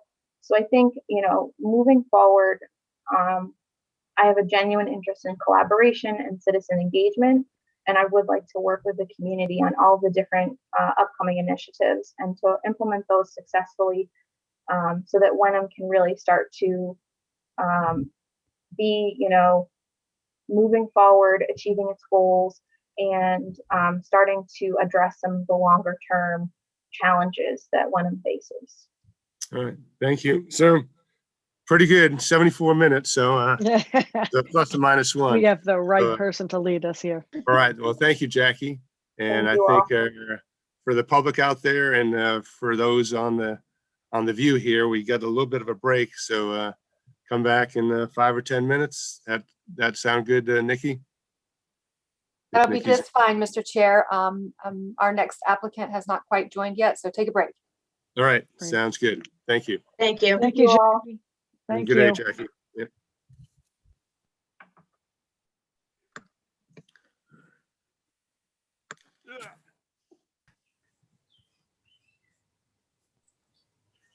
Hi, Matt. This is Nikki. I'm in the background here at Town Hall. Just letting you know the select board just took a brief break and they'll be right with you. Okay, great. Thank you. Sure, no problem.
Hi, everyone. Just letting you know Matthew is here and ready to go when you guys are. Good morning, Select Board. Good morning. How's everyone Gary doing? and Diane, you're still muted. All right. So I don't think the numbers in the public are going to change, so I think we can proceed along here. So good morning, Matthew Coogan. Let me first introduce Diane Bucco and Catherine Harrison, and myself, Gary Cheeseman, as the select board here in Wenham. We also have Catherine Tinsley as the recording secretary, and Nikki Roebuck is the behind the scenes getting everything set up and done here. Sure. So just the format, we've discussed it, and we'll have you introduce yourself for 2 or 3 minutes. Tell us about yourself, and then we'll launch into a series of questions, just rotating through the three of us one at a time. And we have about 75 minutes total here. So we'll go through those questions, and we'll save, say, 3 minutes or so at the end for any concluding remarks you may have as well. So Catherine, Diane, ready? All Ready. right, here we go. Ready? Then we'll Oh, start I'm ready off here. too. Brace Oh, All right. good. So Matthew, Ready to Let's, engage. start off got and your seatbelt why on. don't you introduce yourself and tell us a little bit about yourself in the next couple of minutes. Sure, absolutely. So I go by Matt, and I'm really looking forward to the opportunity to meeting the three of you and talking about this opportunity, and talking about myself as well. I'd first like to congratulate the three of you, for Board Member Bucco and Board Member Harrison for your new appointment to the board, but also to Chair Cheeseman for keeping keeping things going. I've watched a lot of Wenham meetings, believe it or not, over the last few months, and I just wanted to say that things have been going pretty smoothly the last few months, and it seems like a new fresh board ready to go. And the first thing you have to do is hire a town administrator, which that's typically what happens right in your first month as a new board. So I hope today goes well for you all. I know it's a long day for you. For me, actually, this is kind of nice because my wife, in her infinite wisdom, took out my 5-year-old and 3-year-old and my black lab. They are out of the house right now, so I'm here as long as you guys want me here, because it is nice and quiet in my house right now. And if you want to do this every Saturday morning, that's fine with me as well. It's very peaceful over here. But and all kidding aside, I'm really excited for this opportunity. You have my resume, you have who I am on paper. But I'll give you just a brief summary. I've been up in the North Shore now for about 10 years. I'm originally from New York. I have a master's degree in urban planning. The reason why we moved up here is just the quality of life. My wife's sister has lived in Newburyport for about 20 years, and we used to come up here a lot on vacation, and decided to take the plunge. We were living in New York City, and packed our bags up, did a little traveling across country, and then landed in Newburyport. And it's been the best decision for my wife and I, and me professionally as well, which I didn't believe I'd ever leave New York and be in Massachusetts, but here I am. I say that because it's very similar to where I grew up. Wenham reminds me a lot of the town I grew up in called Goshen, which is about an hour north of New York City. So it has that. You're close enough to the action. It's within commuting distance, the cultural center. But I'm also a country boy. I grew up, loving nature. My wife grew up with horses and eventing. And it's very, very similar to the North Shore area of, the North Shore area. Best part, though, is the ocean. You can't beat being close to the sea. Professionally as well, like I said, I'm a planner by trade. There wasn't a better place to go than the North Shore of Massachusetts to be involved in these historic coastal cities. There's just so much going on, and I'm a generalist by trade, I think. I like to get involved with all things planning, and I've been able to do that, fortunately, through my jobs in Salem and Gloucester, Newburyport and Essex as well. I've done a little bit of everything, and we can get into that as well. But, I decided that this, as I was learning and working in these small cities, I really loved all things operations, all things municipal administration. And I decided to take the leap almost 3 years ago, and become Mayor Donna Holliday's chief of staff up in Newburyport.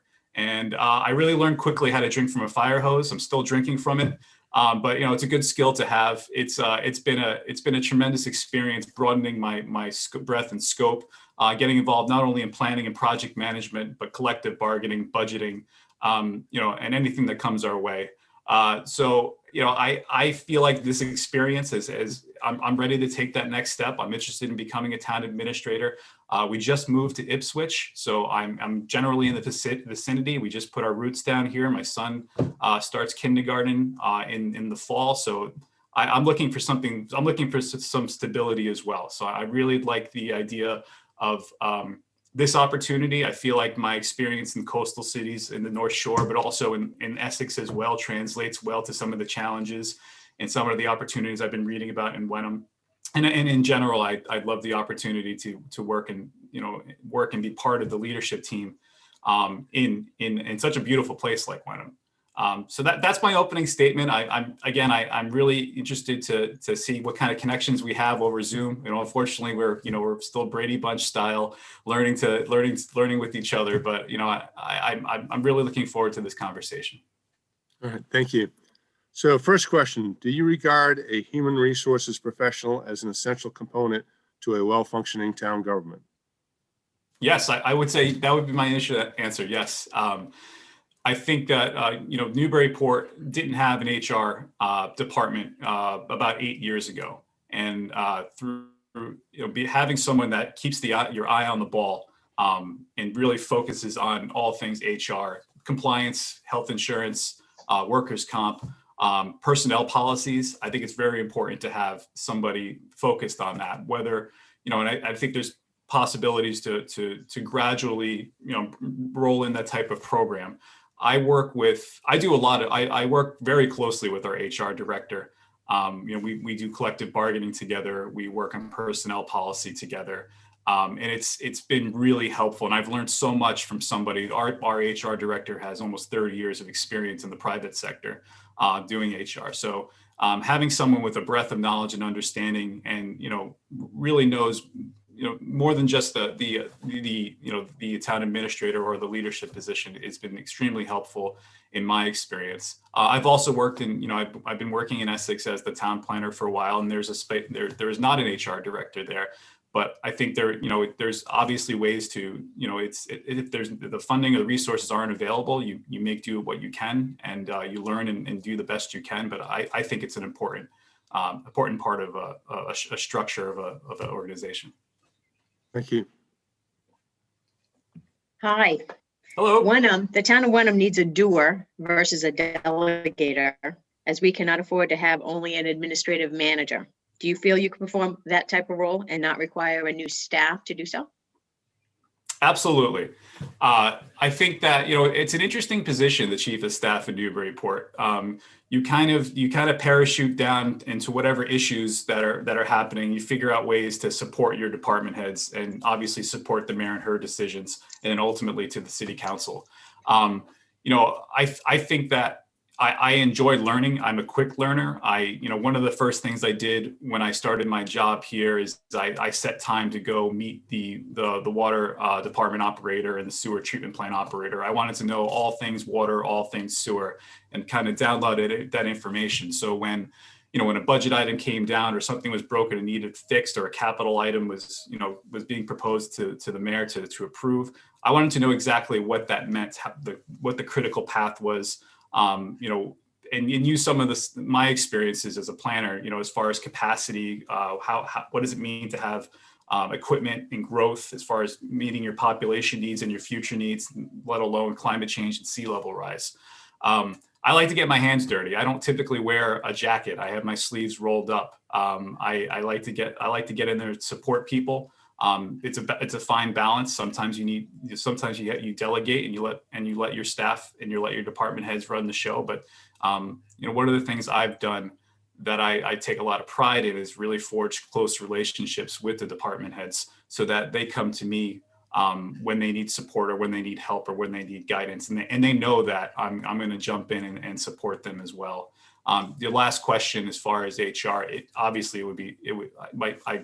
would be great to have more staff to be specialized in certain tasks for a department, but you can't do that all the time. You can't do it everywhere. So if that's not the case, you figure out the best way you can to keep the balls in the air. It's a little bit of a juggling act, correct? So I have the ability to do that as well.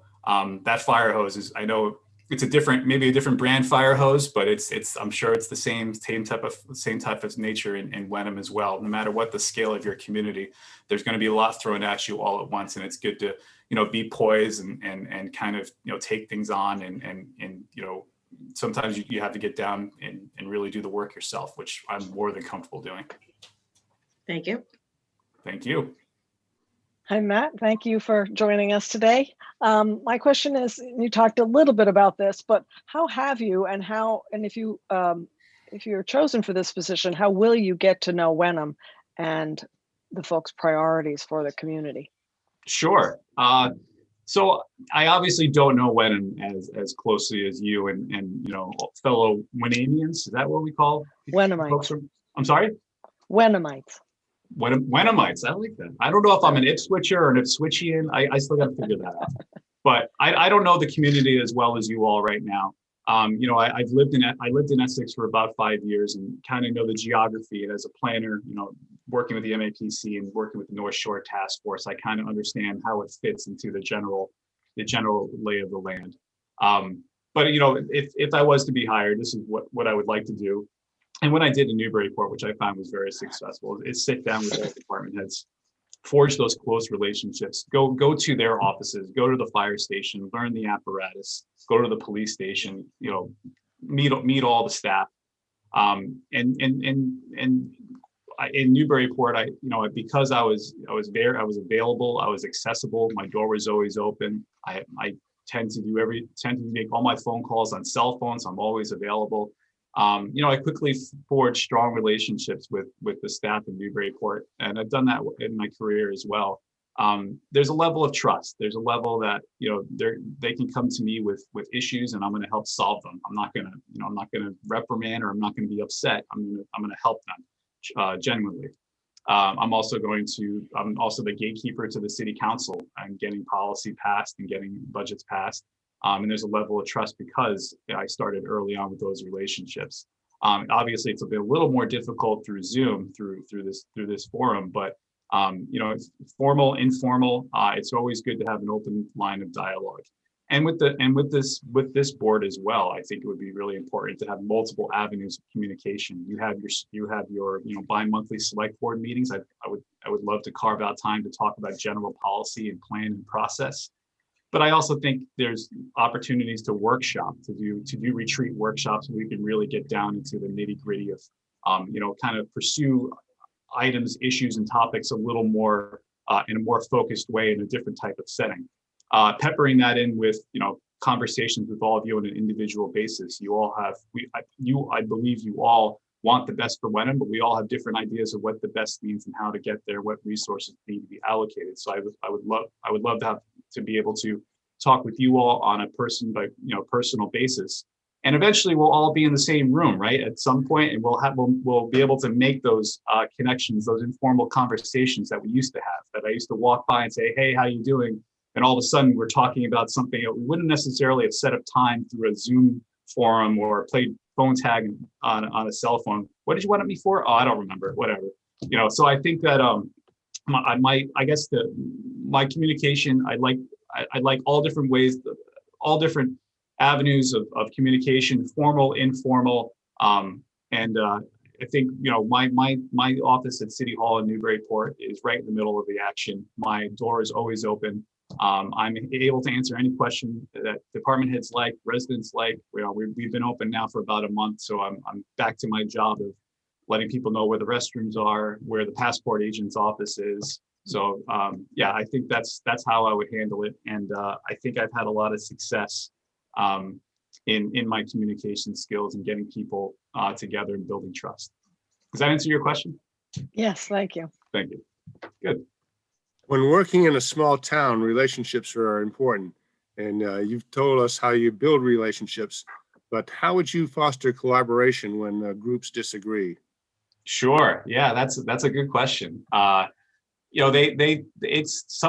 it's the nature of the job that you're going to have conflict. I mean, In my experience, you have the planning department and the building department. They don't always see eye to eye on certain issues. DPS and project managers, a lot of the times, you'll have a project manager from planning or building department put together a project, and DPS says, well, now I have to keep it, maintain it for future years to come. And then there's always police and fire. In my experience, it always seems to tend to be a rivalry between the groups. The conflict, being able to resolve conflict, you got to bring people together. It's been very, very difficult in the last year. We've had a couple projects where they live in different departments. We have in Newburyport, we have a Safe Routes to School project. So we're doing a huge improvement of High Street to improve safety for children to cross the school to our high school and ultimately to our elementary school as well. The project is managed in the planning department. We have a senior project manager, but we also have our DPS, which that's our DPW. We call them DPS there. And they control the roads and sidewalks, and they do a lot of our maintenance. There's been certain decisions that have had to be made, and there's been conflict between the both of them. But that's where I would come in through the mayor's office to hear both sides. That's been extremely important. So being direct. I walk into the senior project manager's office and say, this is what I'm hearing from DPS, and then vice versa. And then I hear both sides, and I say, all right, well, it sounds like we have to get into a room or into a Zoom or wherever the forum is and hammer this out. I'm an honest broker, I guess, in those situations. I want to figure out the best way to move forward. I think the open lines of communication, bringing people into the same room whenever possible, is always the most ideal. It seemed to have de-escalated that situation and other situations in the past as well. Same goes for my work with the city council. Obviously, there's many occasions where the mayor and the administration and the 11-member city council don't see eye to eye on how to implement policies the best way. And that's through conversation and dialogue and continuing to work at it. You can't expect that your idea, because you think it's a good idea, is ultimately going to be accepted and approved by everybody. You really have to work it, and you really have to collaborate on that as well. Thank you. Matt, can you tell us about a time that you creatively solved a budget issue, including who you had to work with, how you had to sell it, and how it got through? Let's see. Well, obviously, budget issues have been pretty prevalent in the last year or so. I am very fortunate to be working so closely with the finance director that we have in Newburyport. He's experienced and he's sharp, and he knows just the right thing and the right answer. We back in around this time last year, typically we submit a budget to the city council by May 15th. That's by charter. And we got to a point where we didn't know, like every other town and municipality here, we weren't sure what was going to happen with state funding. We were very concerned about our local receipts, our meals tax receipt, our room tax receipt. And, we were kind of trying to build a budget, but grasping, we didn't really know where we were headed. And, but the mayor was very, very clear and throughout this whole process that, we were trying to maintain staff and avoid layoffs at all costs. One of the solutions that we came up with was a continuing appropriation. So rather than submitting your fiscal year budget by the May 15th deadline for the following to be approved by the council by June 30th for the next fiscal year 21, we decided to do a piecemeal budget. We worked, we went back and forth whether we were going to do month by month, which I thought would be very, very cumbersome to go through that city council process. We decided on the maximum. You could do up to a 3-month continuing appropriation to keep the lights on and keep operations running. It ended up being the right decision because by the time summer came along, we knew at that point that the state was going to be level funding state aid. So we were able to have more predictability. We also knew at that point we were starting to reopen a little bit, and it was still a devastating year for our small businesses, but it was a bit sunnier, the receipts that were coming in as compared to what we were estimating. So by the time we submitted the rest of our budget for October 1st to the rest of the fiscal year, we had a much better idea of where we were headed. We were also able to, because we were a little bit more confident in our financial forecast, we were able to restore a lot of budget items that we had to cut, which were very unfortunate. In Newburyport, roads and sidewalks. We have about 80 miles of roads in Newburyport, and they have been the maintenance has been deferred for decades. So we're trying to climb back and trying to build back that infrastructure. We had to cut our sidewalk budget, which was a very difficult thing to do, because that's the expectation of our residents, that we were making a commitment to that. We were able to restore that line item budget, which we were very fortunate to do. Parks, you know, we in Newburyport, our parks and our rail trail were busier than ever throughout the pandemic. People wanted to be outside and be safe. We had to cut staffing time and seasonal workers back in when we built our continuing appropriation back in the spring. We were able to restore that in the fall as well. So that, you know, for the next year. So I guess this was a very, very difficult budget season, and we're still coming out of it. Things are getting better and better, and you know we're getting a better understanding of what the impacts are. I think that what I learned from that situation is patience. I think we had to really work together with the city council that we were going to do this piecemeal process. I think there was a lot of questions of what does this mean? What does this mean going forward? How are schools going to open? You know, in that whole debate. Remember when we were all talking about that? And now we're up to the next issue. So you know, it took a lot of patience, a lot of explanation, a lot of you know, conversation with our city council. This is what we're doing. This is why we're doing it, and to get them on board and to build that level of trust. And you know, we were fortunate at the end. It doesn't always end up that case, but because like Wenham, we have a very high percentage of property taxes, our revenues, I think we were able to kind of withstand, you know, the impacts of COVID, the financial impacts, and we ended up coming out of it in a fairly good state. So that feels pretty good. But you know, we're in the midst of the budget process right now. Like I'll have more stories for you in the coming weeks. Thanks. Thank you. Matt, what do you view as the role of the town administrator in Wenham? Sure. I've never been the town administrator in Wenham, but I imagine it very similar to the position I have right now, which means that I am part of the leadership team, but ultimately I have no authority or no decision-making authority. I am an advisor to the mayor. I provide I do the research, I come up with policy and proposals for her, and I advise her on her decisions. Most of the time my proposals are met very well with the mayor, and we go forward with that. A lot of the times they're not, and that's okay. That's just the way it is. I help her support the mayor in her decisions going forward. The same goes with the department heads as well. They all work in answer to the mayor. And this is what I mentioned before, why it's so important to forge close relationships with that staff, because they could, I could be cut out of that process pretty easily, but I'm not cut out of that process because I have value. I do understand, I work very well with the mayor. I have the ability to problem solve and find funding resources and work with the council. And it'll ultimately be a huge asset to department heads. I see that being similar in Wenham as well. It doesn't, obviously I'm the chief of staff in Newburyport. There has been a chief of staff in Newburyport who has a little bit of experience in Wenham. I have been talking to Peter as well. I think that there's lots of similarities between a chief of staff and a town administrator. I understand what it means to work with the board, how it means to work collaboratively, how you put together your best proposals possible, and then you go with what the decisions are. And that's the environment I'm working with right now. I feel like that's a similar environment that would happen as a town administrator position, and I feel like I work really well. You can't take things personally because everyone's trying to do the best they can for their own communities, and if you go by that, you can enjoy the process and not always get what you want. Thank you.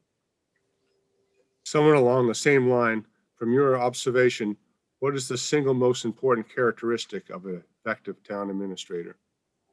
The single most, let's see. I think you have to be approachable. I think you have to be, that's the select board is going to be giving the town administrator guidance, assignments, tasks, and that, you know, you get down to work. But you know, things are going to pop up along the way. The board's going to pivot, or residents are going to want to know what's going on. And you have to be available. You have to be approachable. You have, I think that that's a really important part of a quality of a town administrator. That you know, you have to kind of roll the punches, go with the flow.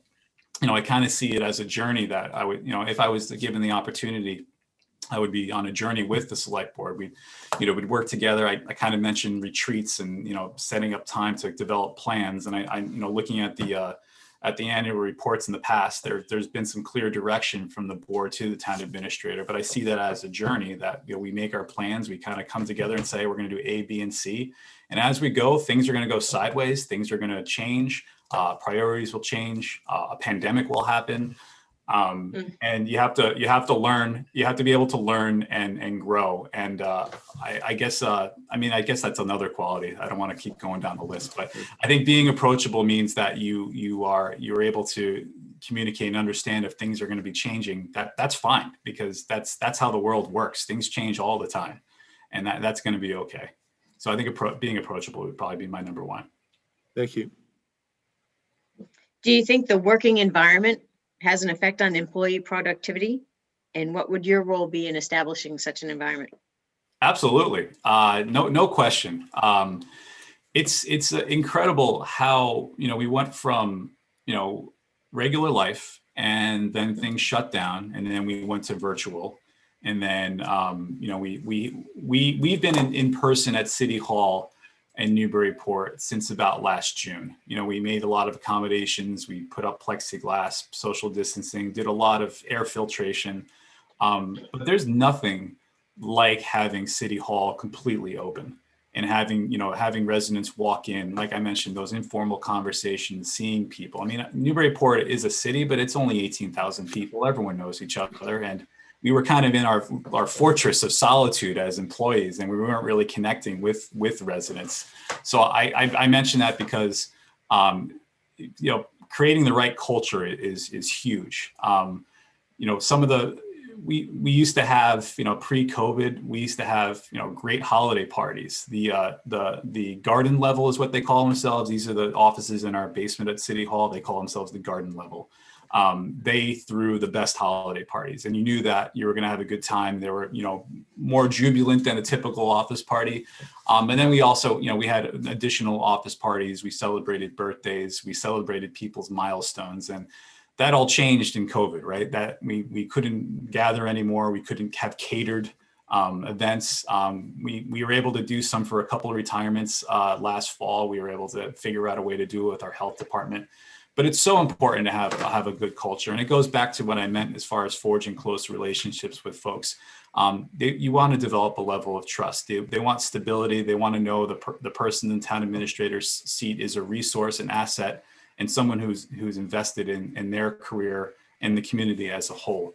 I think this position in particular, you know, I live in Ipswich. I'm not far away. I think that, you know, in all my jobs, I was all things Gloucester. When I moved to Gloucester, I couldn't get enough of how special a community that was. I went to the library. I read all the Joseph Garland books. I went to all the festivals. I lived in Essex, wasn't that far away, but I want to live and breathe the community as well. And I see the same thing in Wenham. I will be there after hours. I will be there on the weekends, and all the festivals.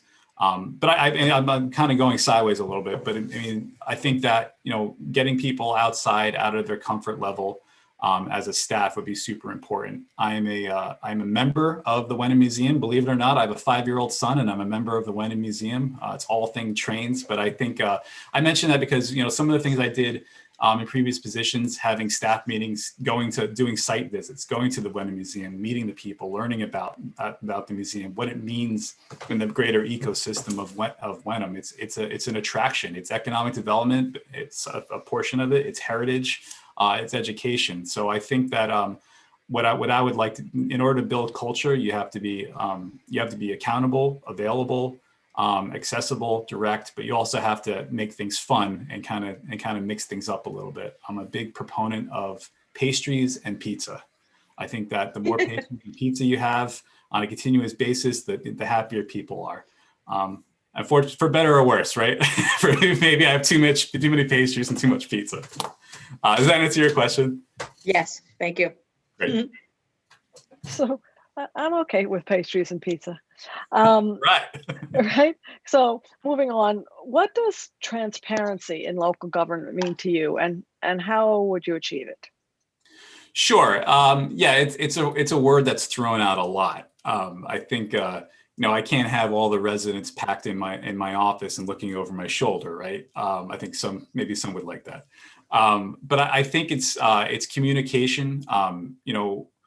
It's I guess I'll talk about the budget. I think we have in Newburyport, we have a GFOA performance-based budget with narratives that, it's not just the numbers. You're trying to take those numbers and you're trying to explain what it means for those numbers to how does that affect the services that you're providing to your community. I know Wenham does something very similar as well, and I think it's extremely important. To be transparent, you just want to level with the residents. They want to understand where my money is going, where my tax dollars are going, and how do you equate that in a budget. I feel like, in my background, I come from a planning background. I believe in public participation. I believe in public process. And I try to think about that every time I put together a budget and build a budget and put those numbers together. How am I going to explain to someone how this funding affects their lives on a day-to-day basis? I think that's important. There's interesting software that's available. There's ClearGov has a neat program. We experimented with Essex a couple of years back, where you plug in your tax dollars and it tells you exactly they go to A, B, C, and D. But I don't think that's enough, really, because you kind of have you have to equate the dollars spent with the service provided and the people who provide those services. I think that's what transparency is. We've been forced to really focus on our outward communication with residents. So I launched a Instagram page almost 2 years ago, and that's been a very effective way to get people involved with government, to understand what's going on. Because it's kind of a two-way street, right? Folks want transparency, but at the same time, you want folks to be involved with government, and that's always a challenge. It's always a challenge to get members to vote at town meeting. It's always a challenge to get boards and commissions filled. It's always difficult to get fresh folks involved in government, because I think it's always a good thing. So I think the transparency, you have to look at it in what your communication is, how are you motivating people, how are you getting people excited about budgets, which is not always the case. Kind of implementing, new types of communication as best as possible. I mean, town websites are a beast of a document. I mean, I don't know any company in the world that has, 1,000 web pages with 1,000 meeting minutes and 1,000. So they're cumbersome in nature, but you always try to make it as clear as possible. The information you're trying to give people. And then, I guess I'm going a little long, but I guess I would close by saying, it's also, again, going back to being approachable. I have an office line. I want it to ring directly to me. I want to be able to talk to people. Eventually we'll be in person. I think that's, that people want to be able to talk to, if it was Matt Coogan, the town administrator, they want access. And I think that in a town like Wenham, we could provide that type of access to our residents. I know the Leadership Academy has been, it's something I looked at when I was starting to think about ways to increase transparency in Newburyport. I think that's a really neat tool. One of the things that we tried in Newburyport is to have public meetings about different departments and their operations, like snow operations. And we didn't get there yet, but I think this year with COVID, I think what we're going to do is we're going to invite residents to the DPW barn. We're going to have them look at the plow. We're going to have them meet the guy. This is Zach, your plow guy. He does your route, and we'll have children come sign the plow blade and really understand the equipment is, so that in the next 2 a.m. snowstorm, you come rumbling down the street. That's just Zach. He's doing his job. He's helping me out. He's plowing our streets, and not just a nuisance because I have a big day tomorrow and I need my sleep. So I guess I see transparency is thrown out a lot. I guess that's how I interpret it. I hope that answers your question. I kind of went a little bit around the world there, but it excites me, the possibilities. Great, thank you. Matthew, how do your personal professional goals fit into a tenure as a leader in Wenham? Sure. So as I mentioned, I have a passion for understanding how government works, how the operations, the nitty gritty. I want to know how the water treatment plant works. I want to know how the sewer treatment plant works. I've learned a lot about fire apparatus. I know what a quint is. I believe you all know what a quint is in Wenham as well. So, I have a passion for learning about how operations work. And I like figuring out ways to make it more efficient, to make it more approachable to the residents, to make those connections. As I've pivoted a bit from direct traditional planning, and that experience, because I like that broader breadth. I like the collaboration. I like taking my experiences and combining it with the experiences of others and putting a new product together. So that's a logical step for me, is to continue working towards a leadership position like a town administrator.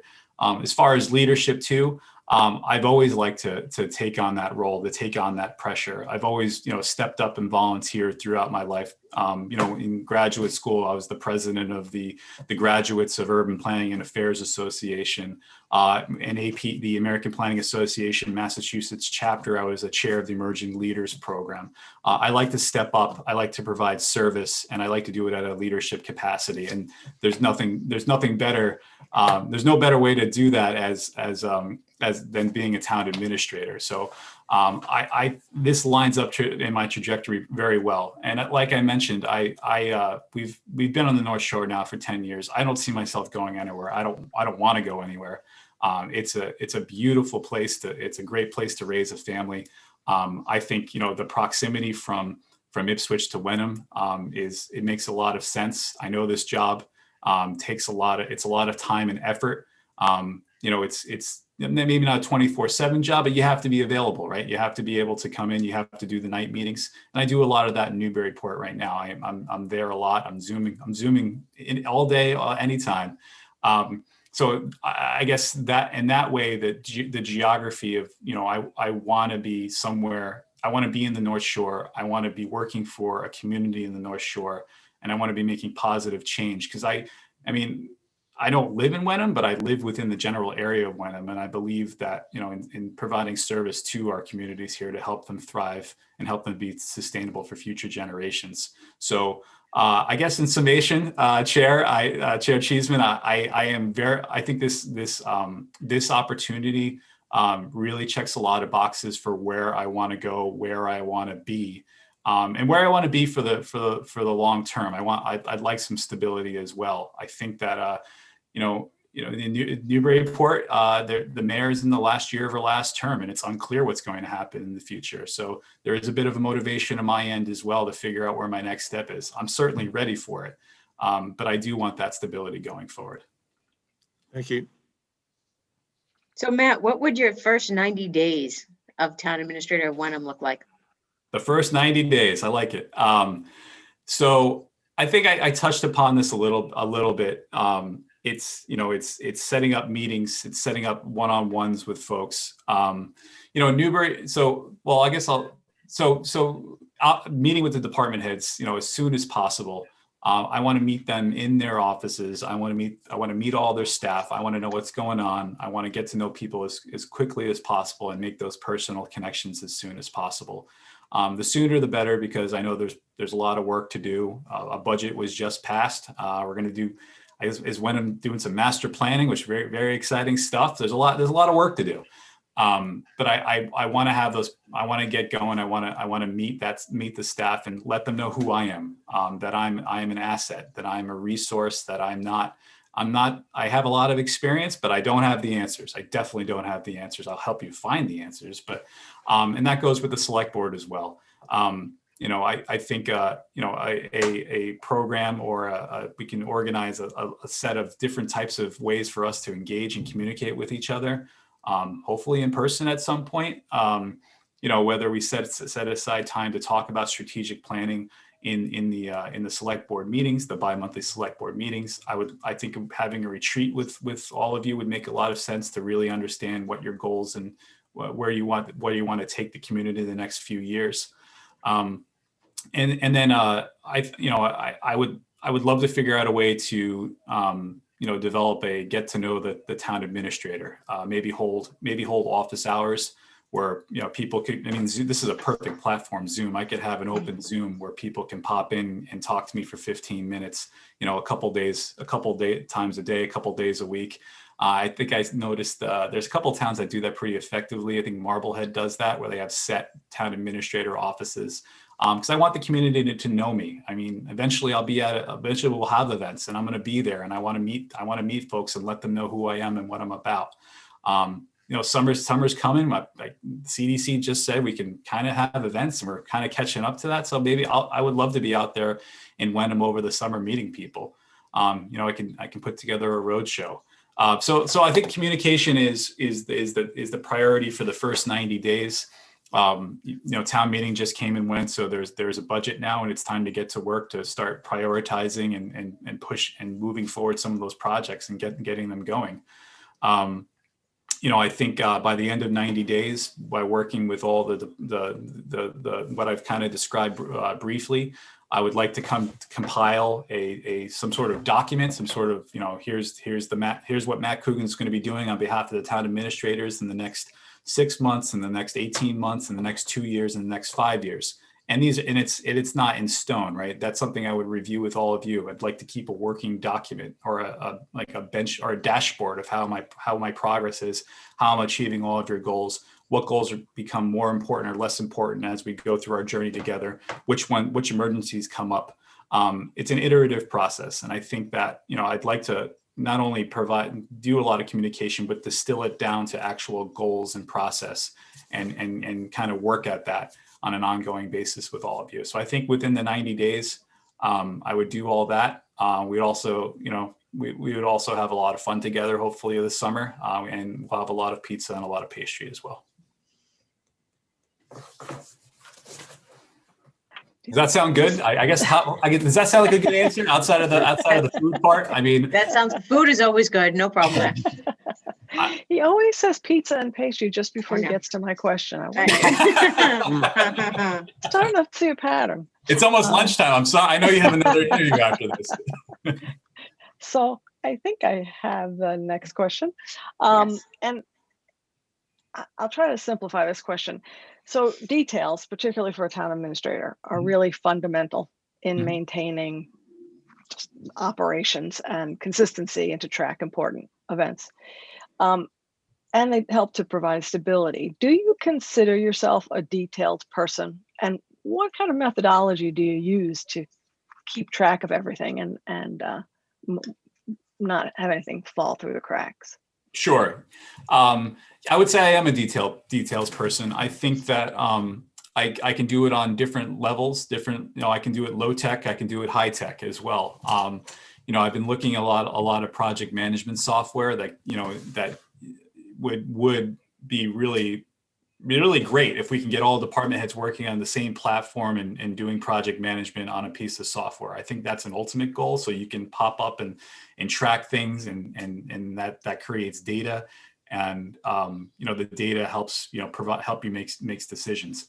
I think eventually we can get there, but it doesn't mean you have to wait and wish that software comes. It's never, we talk a lot about in government, at least in my experience, if we only had that software, we can do that, and that's just not the case. I mean, there's low tech ways to keep all the balls up in the air. I use a whiteboard. I'm constantly writing things down. I'm constantly erasing and rewriting and organizing my thoughts and prioritizing. I think I have the ability to figure out, excuse me, I just had a pop-up screen, excuse me. I'm figuring out ways to organize all the tasks and all of the projects. going on the low tech in Newburyport, which I think is pretty useful. We have standing meetings with our department heads. Some departments we meet on a one-on-one basis. For instance, DPS, they have water, sewer, highway, so there's a lot going on. So we meet bi-weekly and we kind of talk through all of the projects that are happening. And then quarterly, we have all the DPS superintendents in a meeting as well. So we're talking through all things DPS. Planning is another one. There's a lot of project management and a lot of projects happening in planning. We meet on a bi-weekly basis with them. We group other departments together, like public safety. We would have police, fire, health, and the harbor master. We meet with them. Well, traditionally we've met with them on a monthly basis, but obviously in health and emergency services, we've been meeting a heck of a lot more in the past year. Social services, we have youth services, we have the library, we have the veterans services.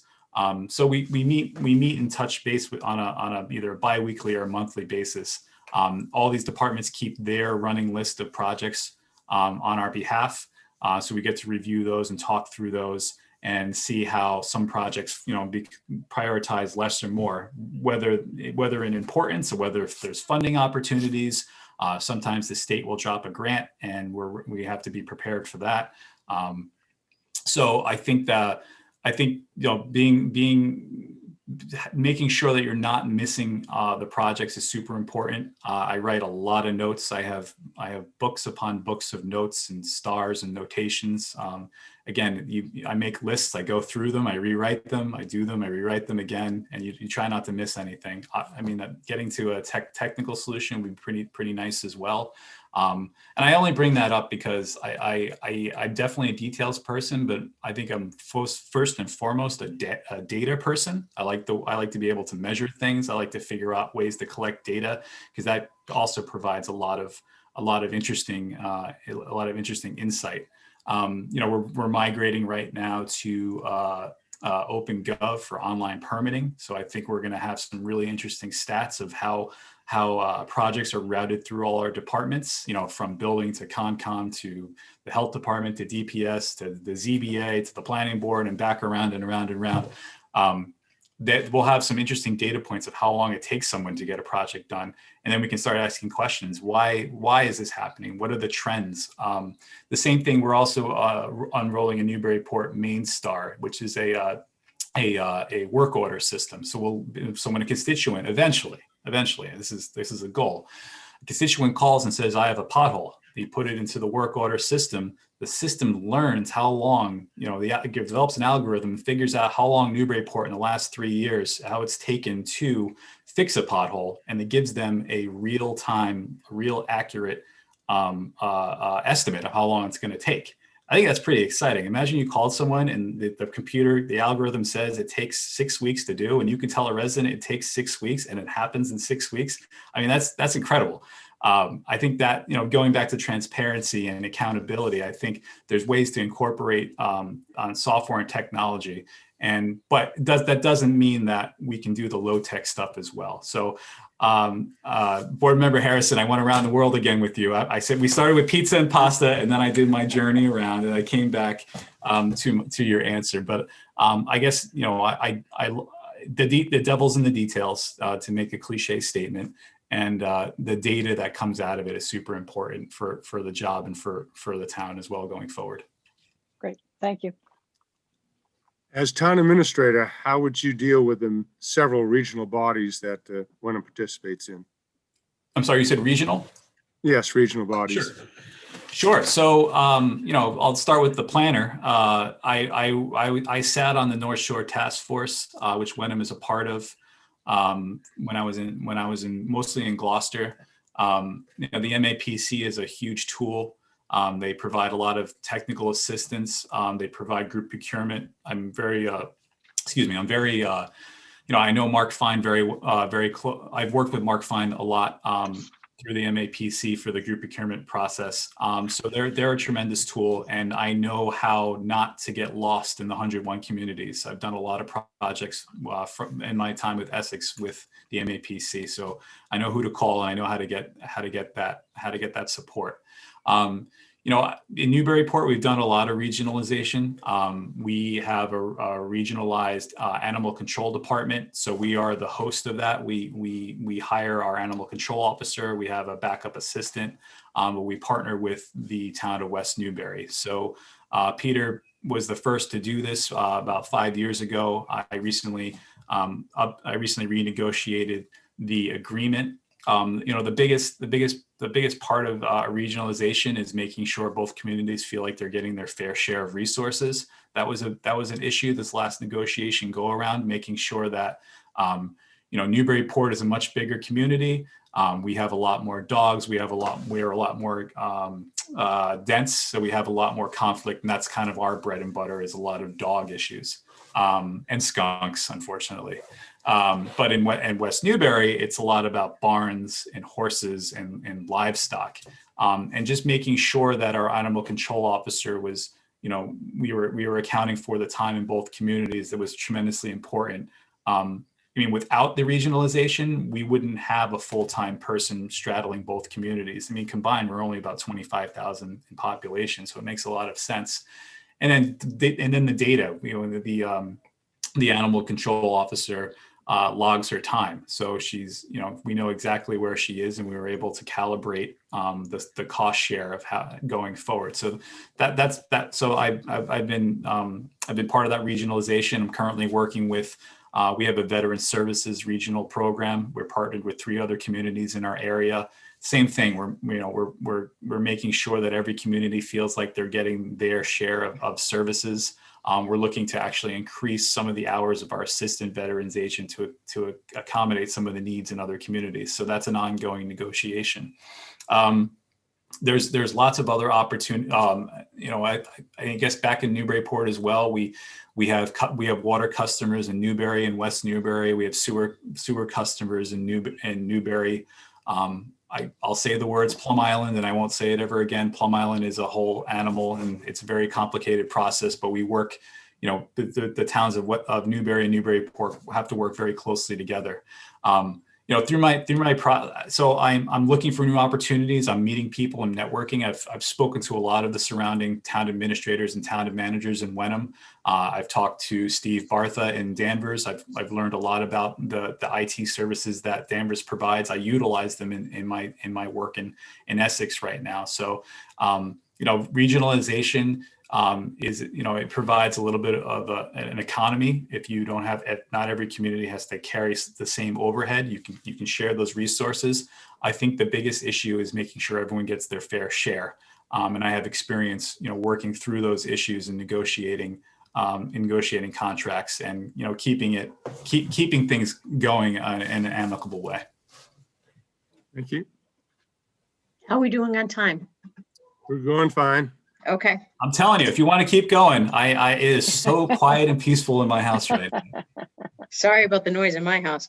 That's Speaking about municipal finance and budget, Mhm. Wenham's had to implement Proposition 2.5 levy limit overrides in recent years.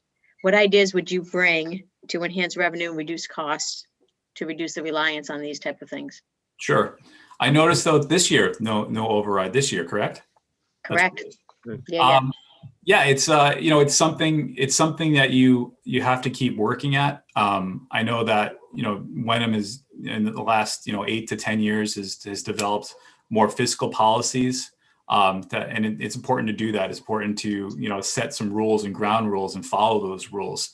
I know that when talking to Peter, it's every year there's an effort to draw less and less from free cash. It's you want to use that free cash for one-time expenditures. There's once you set those policies, it's everyone kind of can acknowledge, kind of nod together. All right, we're going to try our best to do that. It's with cost saving measures, regionalization. Chair Cheeseman just asked about that. That obviously provides efficiencies in the delivery of services.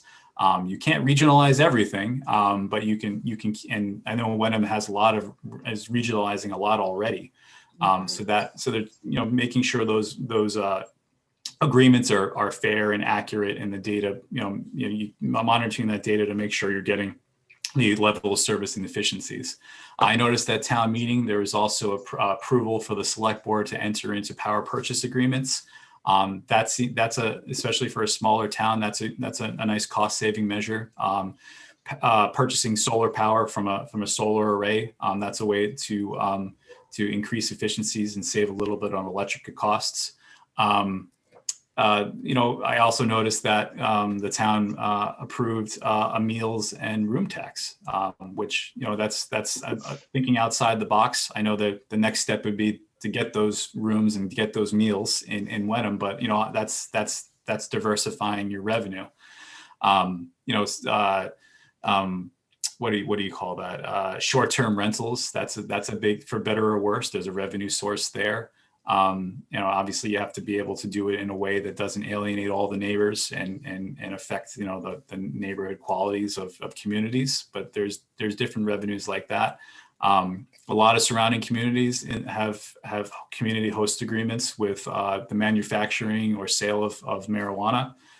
There's lots of different revenue sources, and it's really up to the community to decide. You have to weigh the pluses and minuses.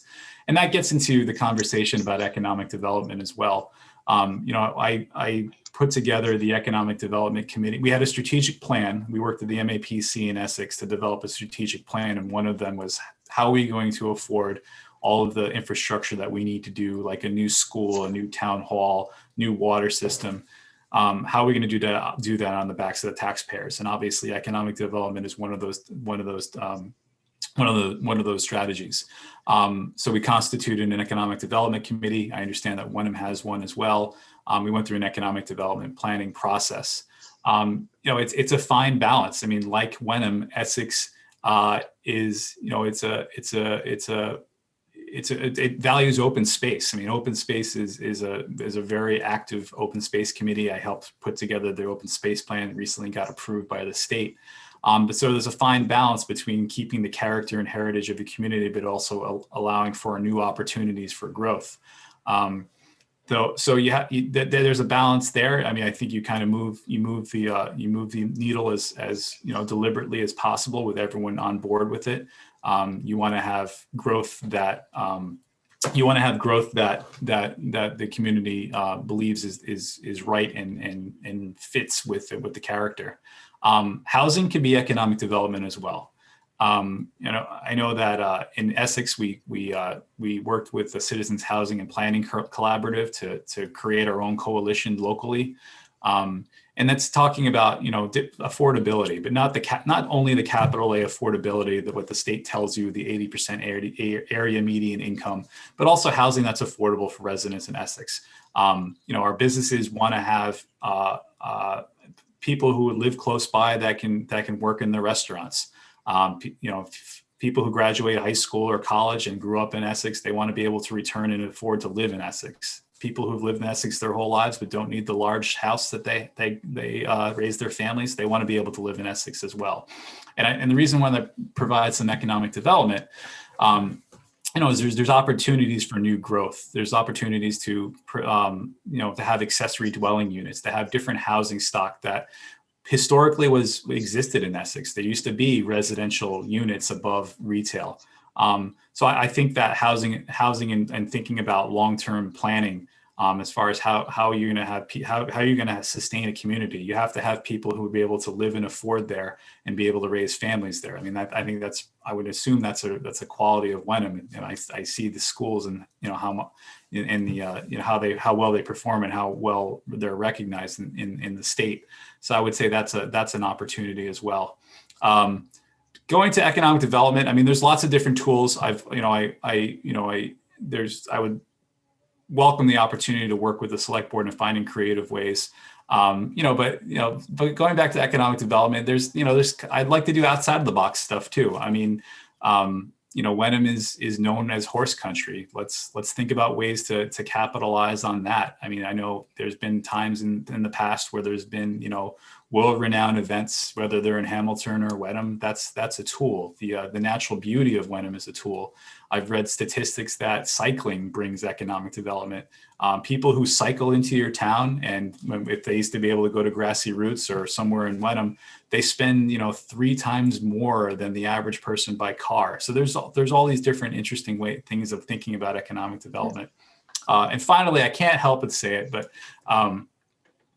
Wenham is known for their ice, right? Wenham was known for ice. I was reading about Wenham. I can't believe that they used to ship ice from Wenham to London. That's how good the ice was. And I have a lot of friends in the mixology business and the restaurant business, and I can't believe how important ice is. So let's bring back Wenham ice. Let's bring back the artisanal ice and sell it. I'm only half kidding, but I just can't believe how much time I spend talking to my friends that are in the restaurant business about different types of ice and how it changes the way cocktails and drinks and such are. But anyways, I guess I bring that up, half joking, but I like to think outside the box. I would love to work with the select board to figure out different ways to raise revenue. And I have some experience doing that, whether it's regionalization, green communities with energy efficiency, power purchase agreements, and some economic development that, that's right sized for this community. Thank you. So segueing or continuing maybe on the topic of regionalization, we have a Hamilton Wenham Regional School District. So we have a regionalized school district in town. Can you give us some thoughts on what you see as the sort of appropriate relationship between the town and the schools? Sure. Right. So, I mean, I don't currently work in a regionalized school district, but we work very closely with the school committee in the school district in Newburyport. I think it has to be a close relationship. I think the biggest issue for us is always putting together the budget and making sure we're on the same page. In Newburyport, we start early off in our budgeting process where we have a joint meeting with the city council and the school committee. And that's the time where we put together our financial forecasts, our revenue forecast, our expenditure forecasts. And we present that to both the council and the school committee to let them know this is where we are. This is what we think reality is going to be. And this is what we think we can afford going into the future. And we try to get everyone to see eye to eye so that when, in Newburyport, the mayor provides some guidance of where we think expenditures are going to come based on, the percentage increase year over year. That she sits on the school committee. So she kind of sets that goal for the school department to kind of hit those numbers. Without that process, I think it's a much more difficult situation where you're basically telling the school committee or the school district, this is the number you need to hit. And, that's important on the town side because, we just talked about overrides. I mean,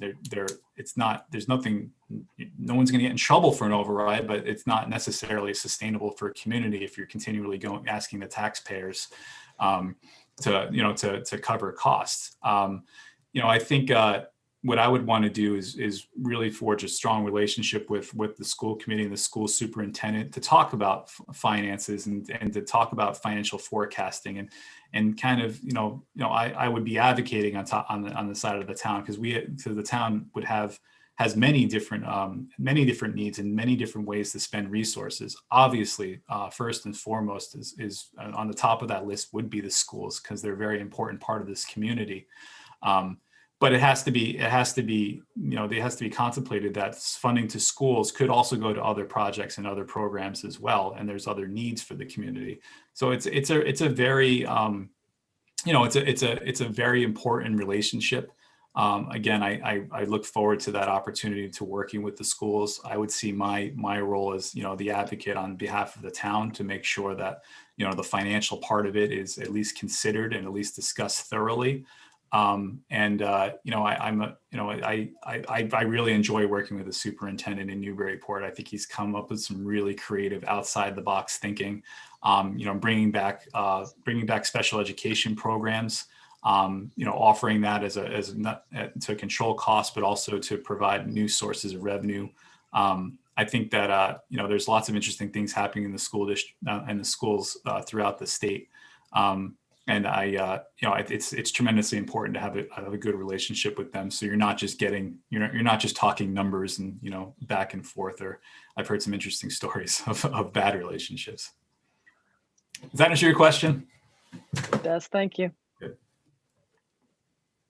So Matthew, you're sitting in your office and hear a commotion down the hall and emerge to find two of your department heads yelling at each other. What would you do? Right. The old hallway argument. I'm bringing them into my office. I'm sitting them down. I'm figuring out what's going on, what's happening, and I want to immediately de-escalate the situation. It happens a lot. I mean, it's department heads work really hard. They're very passionate, and it can be a stressful situation. I think bringing them out of the hallway, because that's the worst place for arguments to happen, and into a closed room and talking it through, figuring out what the situation is and whether or not it's appropriate for me to be involved with it. If they're arguing over the Patriots game, then I'll say, get out of my office and don't do that. Don't do that in the middle of the hallway. But if it's a real issue, then we'll work through it. So I'm in the middle of City Hall in Newburyport. When I hear commotion, I come outside and take a peek. Sometimes residents raise their voices, they get frustrated. So I want to be out there to protect my employees, to make sure that they're being treated fairly, and it's not going to escalate to something worse than that. And when employees are having a difficult situation, I try to insert myself into that as well and be someone to de-escalate the situation. Thank you. Well, you brought in the residents a little bit. That was going to be my next question. So now you have an irate resident that comes in and is just upset about lots of different things. So how do you take care of that? Sure. So an irate resident is already at City Hall and is already irate. I mean, I'm doing a similar situation. I'm gonna let them know, my name is Matt Coogan. I'm the town administrator in Wenham. Let them know that you're talking to someone who has a good understanding of what's going on. It can probably help solve your problem. That usually helps people pretty quickly because they always want to talk to the manager, right? I mean, everyone wants to talk to a manager, but I think bringing that person in, understanding what their situation is, and then saying, if you just give me a moment, I hear what you're saying. I heard that your excise tax bill is, much higher than it was, or you're no longer paying for that vehicle, or something. Let me go talk to the assessor, and I'll see what's happening. So I will, I think, and then I get my side of the story from the assessor department. I'll say, hey, there's someone here that's really upset. I think this is what his or her issue is. Can I have them come to you and kind of work this through, and then give your department head a heads up, because at least the last thing you want to do is just kind of play hot potato and say, nope, down the hall, go over there.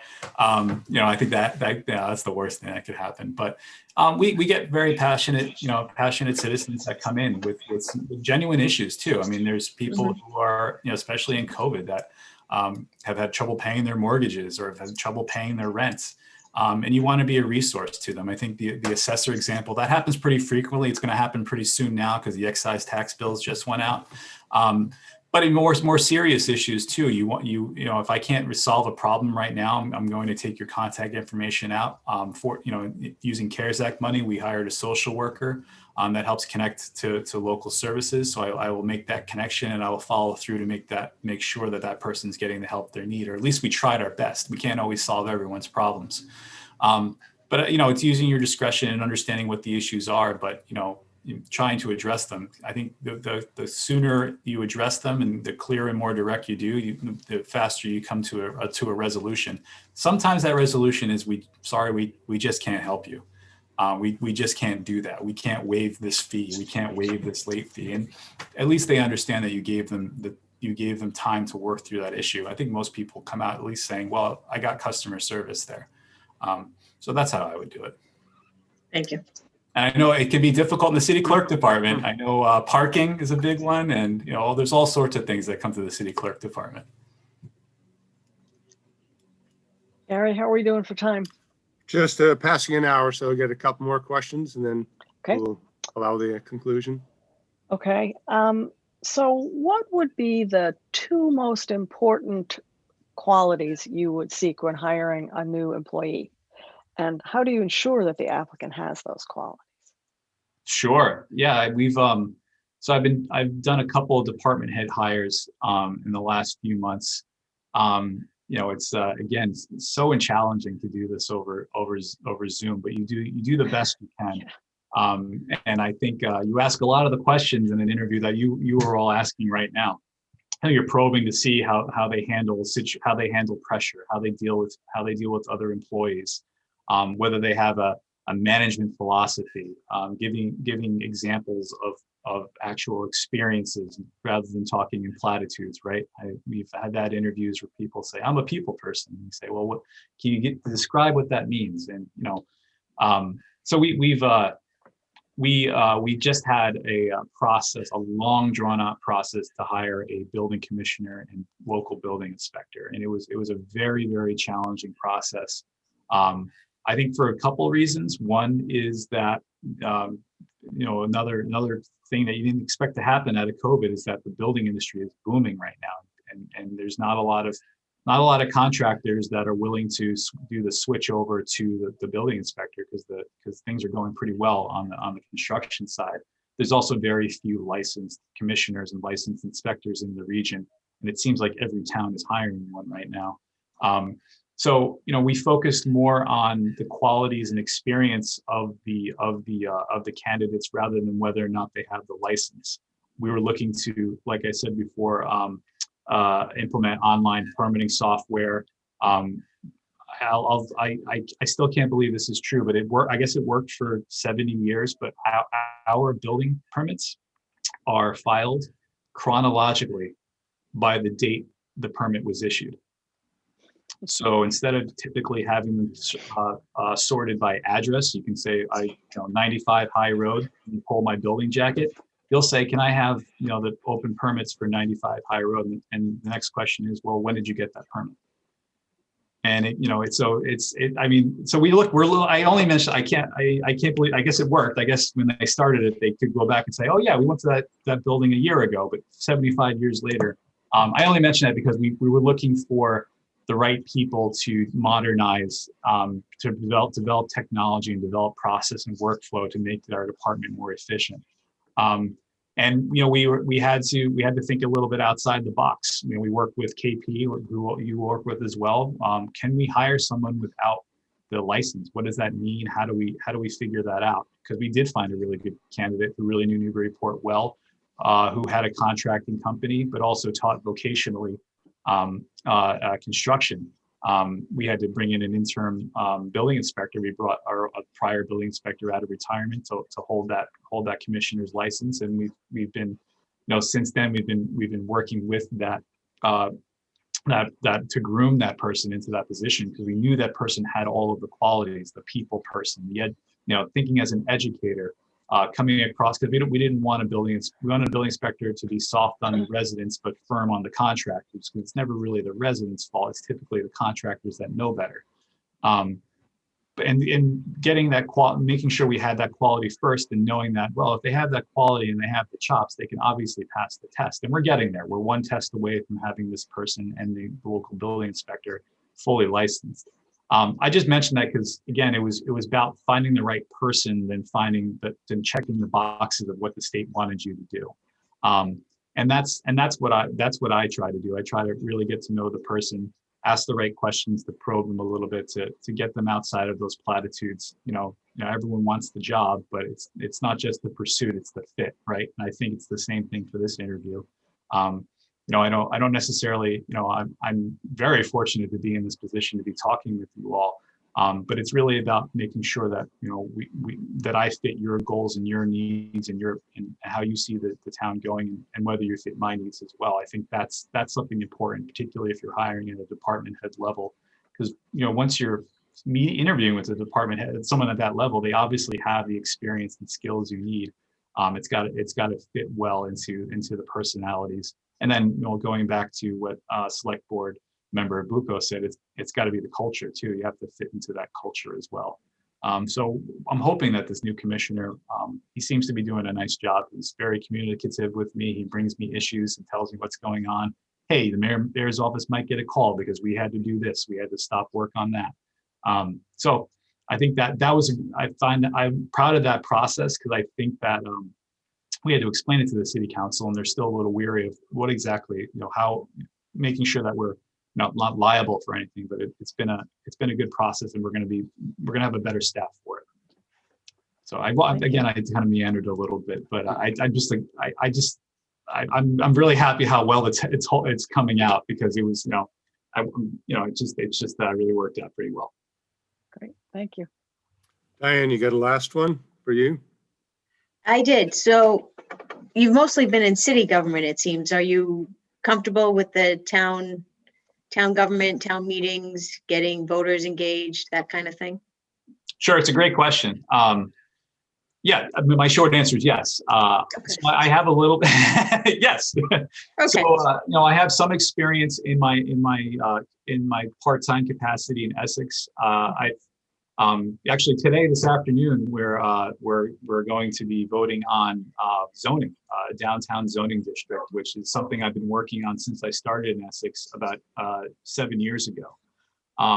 So I understand it's a different type of cadence. I think there's some advantages to that. The city council, it's, you have to pass your budget, but otherwise they meet twice a month, and sometimes things just happen and you're not really planning for it. Whereas on the town side, you typically have your official town meeting and your fall town meeting, or whether they're both official now, but you basically meet with your voters in the spring and the fall.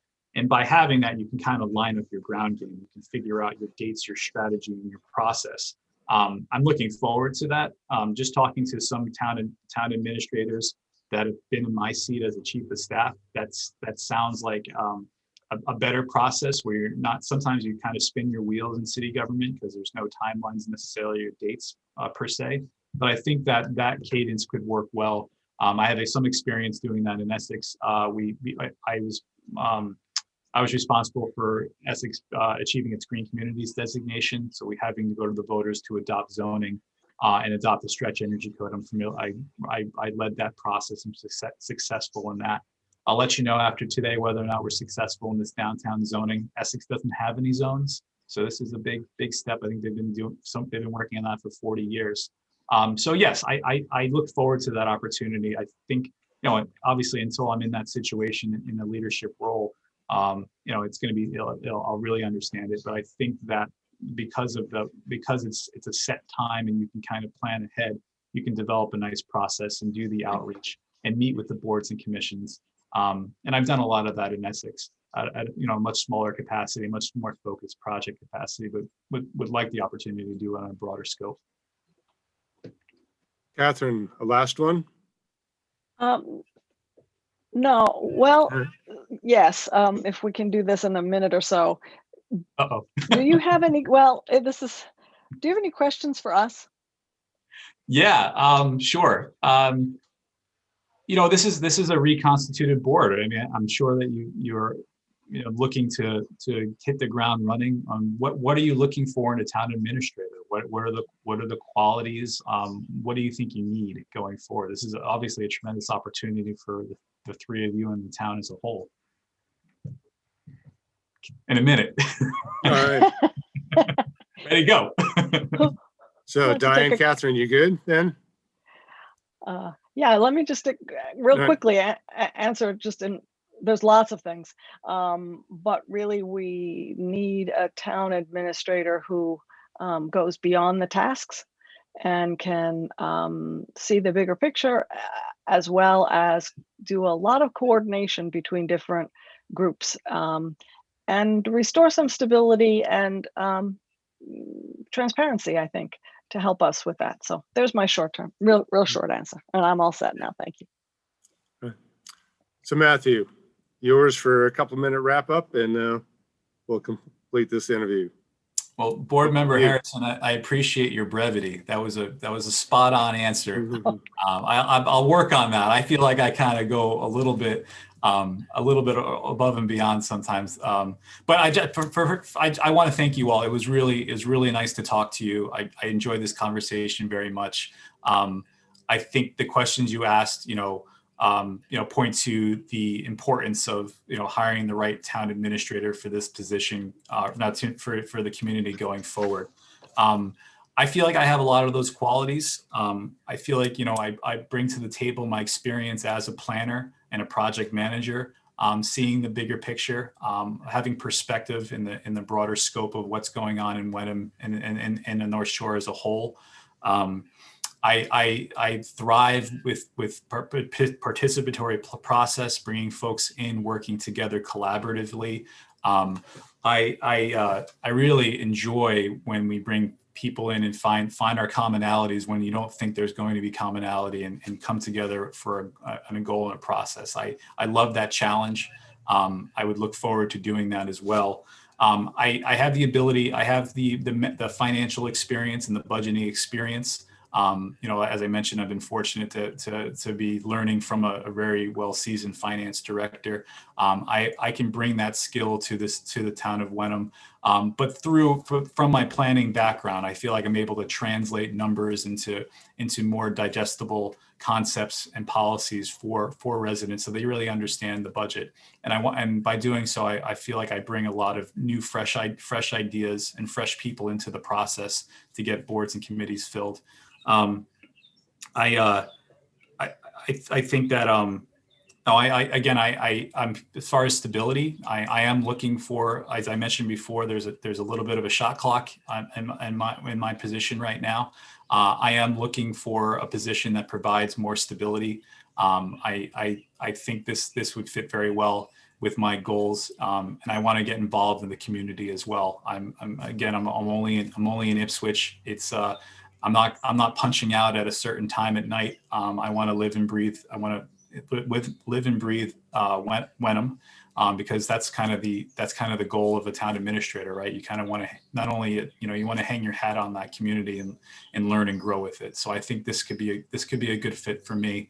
And I know there's two other tremendously experienced and great candidates as well. So I wish you all luck in your process. I look forward to hearing from you. And I'll see you all at the Wenham Museum. I'll be there probably next weekend. All right, thank you. Thank you Thank you very very much. much. All right, all Have a right, good Thank day. you. Take care. thank you. Good day.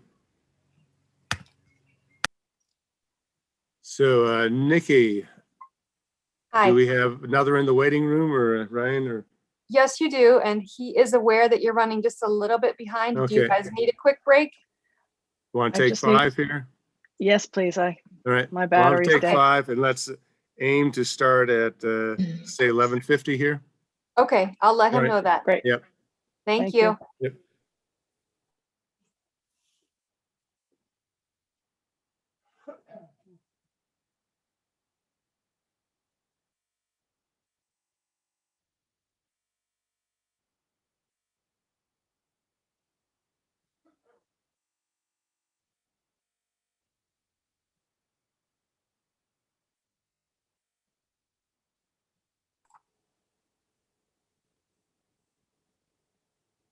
Hi, Ryan. This is Nikki. I'm just letting you know that the board did take a quick break and they're going to be with you in about 5 minutes.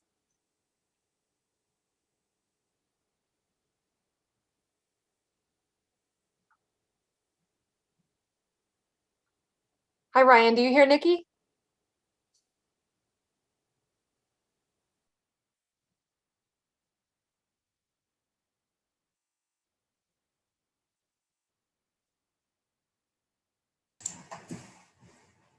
Hi, Ryan. This is Nikki in the background at Town Hall. They just wrapped their second interview and are taking a 5-minute break, and they'll be right with you. I just wanted to give you a quick update. Okay, Nikki, thank you. Thank you so much.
Nikki, can you hear me okay with these headphones?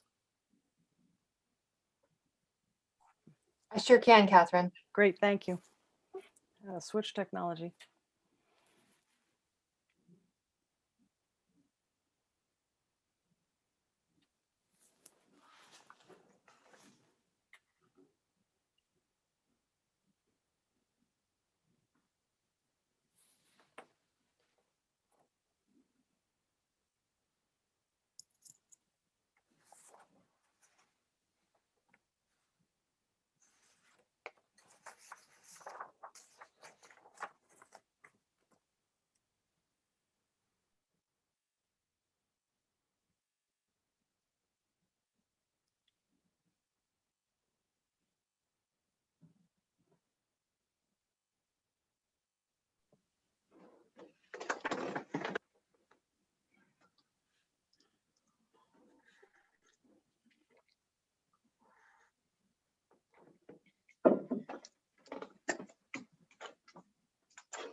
All right. Think we're reconvened here then? You ready, Diane? I'm ready. Catherine, all right. Yep, all set. So let's say hello to Ryan then.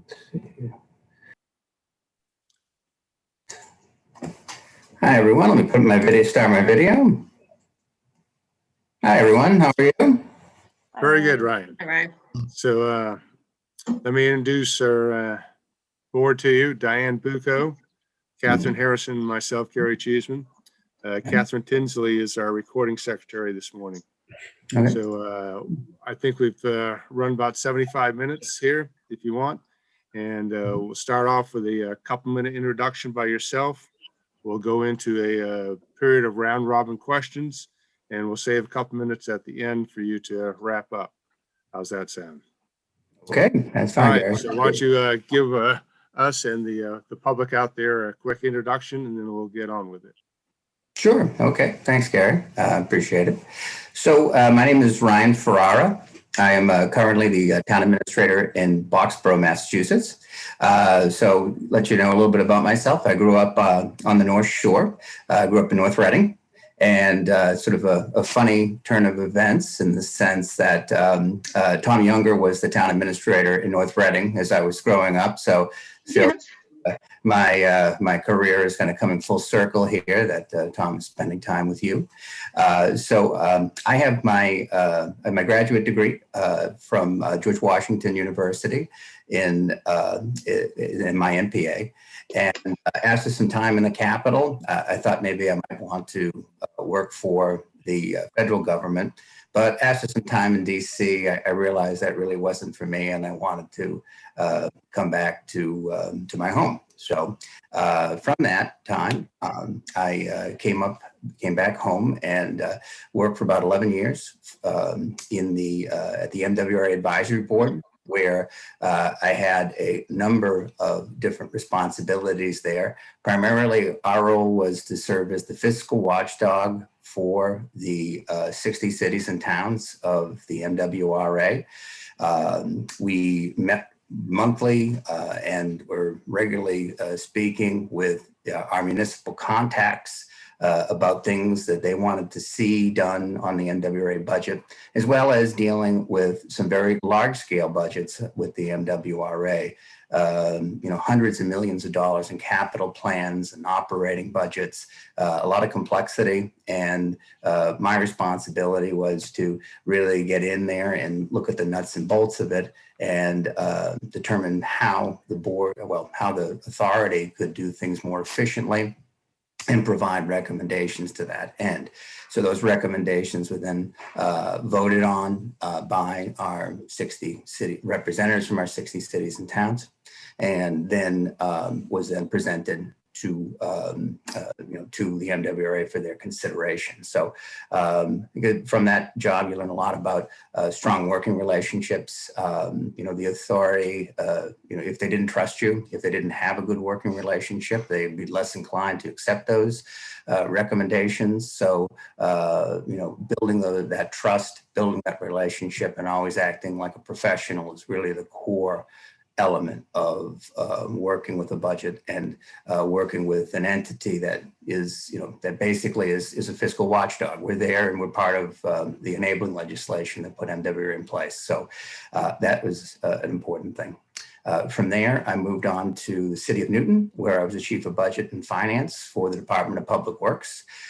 So that meant that I was in charge of their entire budget, which included water and sewer.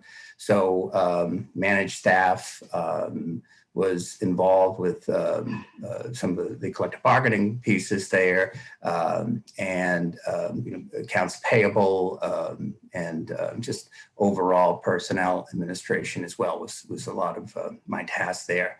One of the things that I was most proud about my time in Newton was working with my department on the water and sewer side to explain that, to make an argument that the town, or the city in this case, could be making some large scale investments into their water and sewer departments without necessarily creating issues on the ratepayer side. You always have to keep an eye on what the ratepayer is and what they're paying and what kind of messages that they're getting. There is always a political element to what you do when you put together a budget. And part of my argument was to say that through the regular use of surplus funds, we could maintain essentially a 3.9% increase over the course of a number of years. And with that, extend that to reinvest in our water and sewer infrastructure to make sure that the conditions in the system would be maintained. And that's one of those things you have to keep in mind. People don't see water and sewer, or in some cases, stormwater as well. But it's infrastructure you have to continue to invest in. And when I think about what Wenham's facing, I think about it in terms of, you're seeing some changes and, things that you're looking at on the water and sewer, well, water side, I should say, as well as DPW with upcoming retirement. And I think some of the background that I have in that, as well as with the MWRA, can hopefully provide a useful perspective on where you can go with that and what that might be. I'd also note with the American Recovery Act, you're going to have about 1.5 million in funds coming your way. So, and all of which could be used on the water side and some other things in town. So, figuring out and teaming up with the select board is going to be an important part of that responsibility moving forward. So that's something that I see as an upcoming challenge, but also an opportunity for us, a rare moment when you actually will have some resources to be able to devote to things that you have to be working on. From Newton, I moved on to Middleton. In Middleton, I was the assistant town administrator there for about 6 years. Was involved with all aspects of town government, procurement, budgeting, putting together the annual operating and capital budgets, the personnel side of things. Really, I think I was given a lot of opportunity through the two town administrators I work with there to really take on a lot. With that, really set me up well for my next position, which is currently where I am, which is in Boxborough, where I'm serving as the town administrator. Again, all facets of involved in all facets of town government, personnel, procurement. The budget in this case, I was fortunate to be teamed with an outstanding town accountant. And, one of the things that she was very appreciative of the fact is that because I had a budget background, that we had a certain, way to speak to one another and shorthand, if you will, so that understanding, what our limitations are and how we should approach the budget process. Then, a lot of this was also expanding out to planning for town meeting, getting the warrant together, working actively with my town moderator to get town meeting together, and also, expanding to do more on the economic development side.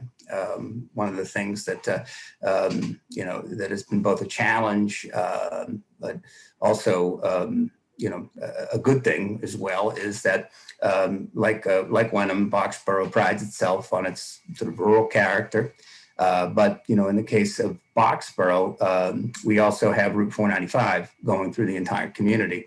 So we've got 12 office buildings that are in place under the office park zone. And some of the difficulty we were having even pre-COVID was to determine with that office space demand, you know, how do we re-envision what those spaces look like, because the demand just isn't there.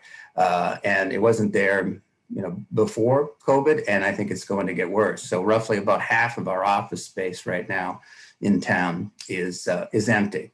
But, you know, in working with our planning board and our economic development committee, just this past week, we were able to bring in a biomanufacturing company, one that's going to be working on the Johnson & Johnson vaccine. With that, they're going to be coming in and bringing in about 250 employees and $150 million in investment in an existing building in town, which I'm very excited about. And with that approval, a second company will be coming in providing similar investment on the other side of the building. So 300,000 square feet is going to be filled up, and partnering, you know, with those groups in town has finally, you know, made that happen. So it's something I'm very positive about and happy to see move forward.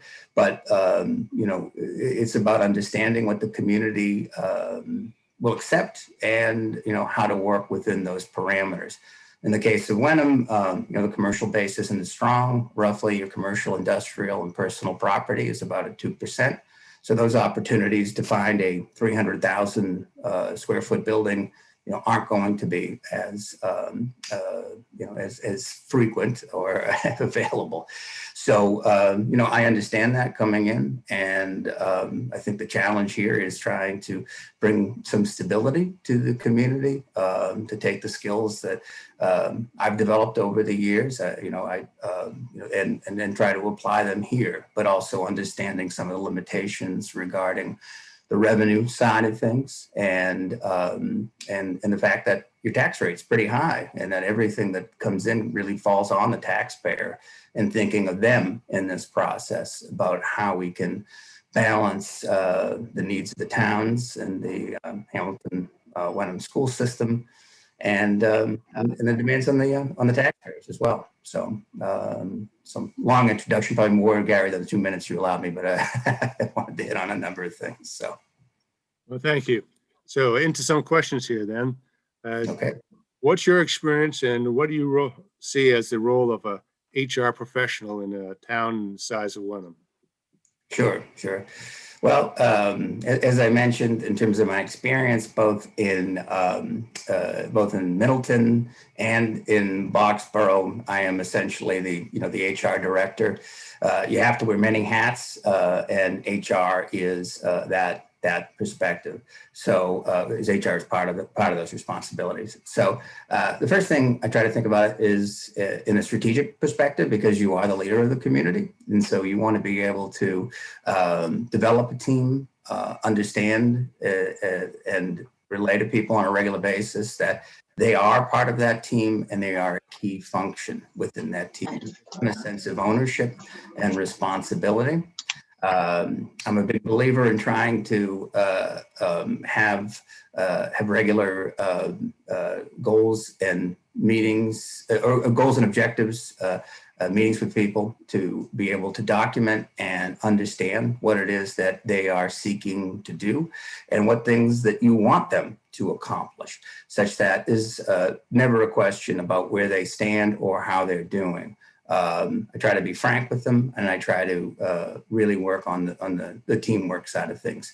Communities of this size are small. There's a lot of people who, among various boards and residents, it's it can get a bit gossipy at times, and that's there. And the way I try to counter it is to be as professional as possible and really focus on the individuals themselves to demonstrate to them that as their leader, I care about them, the town cares about them, and we want to see them successful. And, I also pride myself that in a smaller community, there may be opportunities for people to, to do this for a time and move on. That's not necessarily a bad thing. We don't necessarily want to be thought of as a stepping stone community, but at the same time, you want to understand that people are in career ladders, and there are people who, based on their circumstances, may want to move up, and you want to be supportive of that, and and again emphasize to them that that they matter. And I think when they understand that they matter and they care and they know that you care about them, then that that comes back, and at the end, it's in the best interest of the community. And Gary, all of the other aspects of discipline and following up on those goals and objectives meetings is something I do on a regular basis, and something I feel very comfortable with.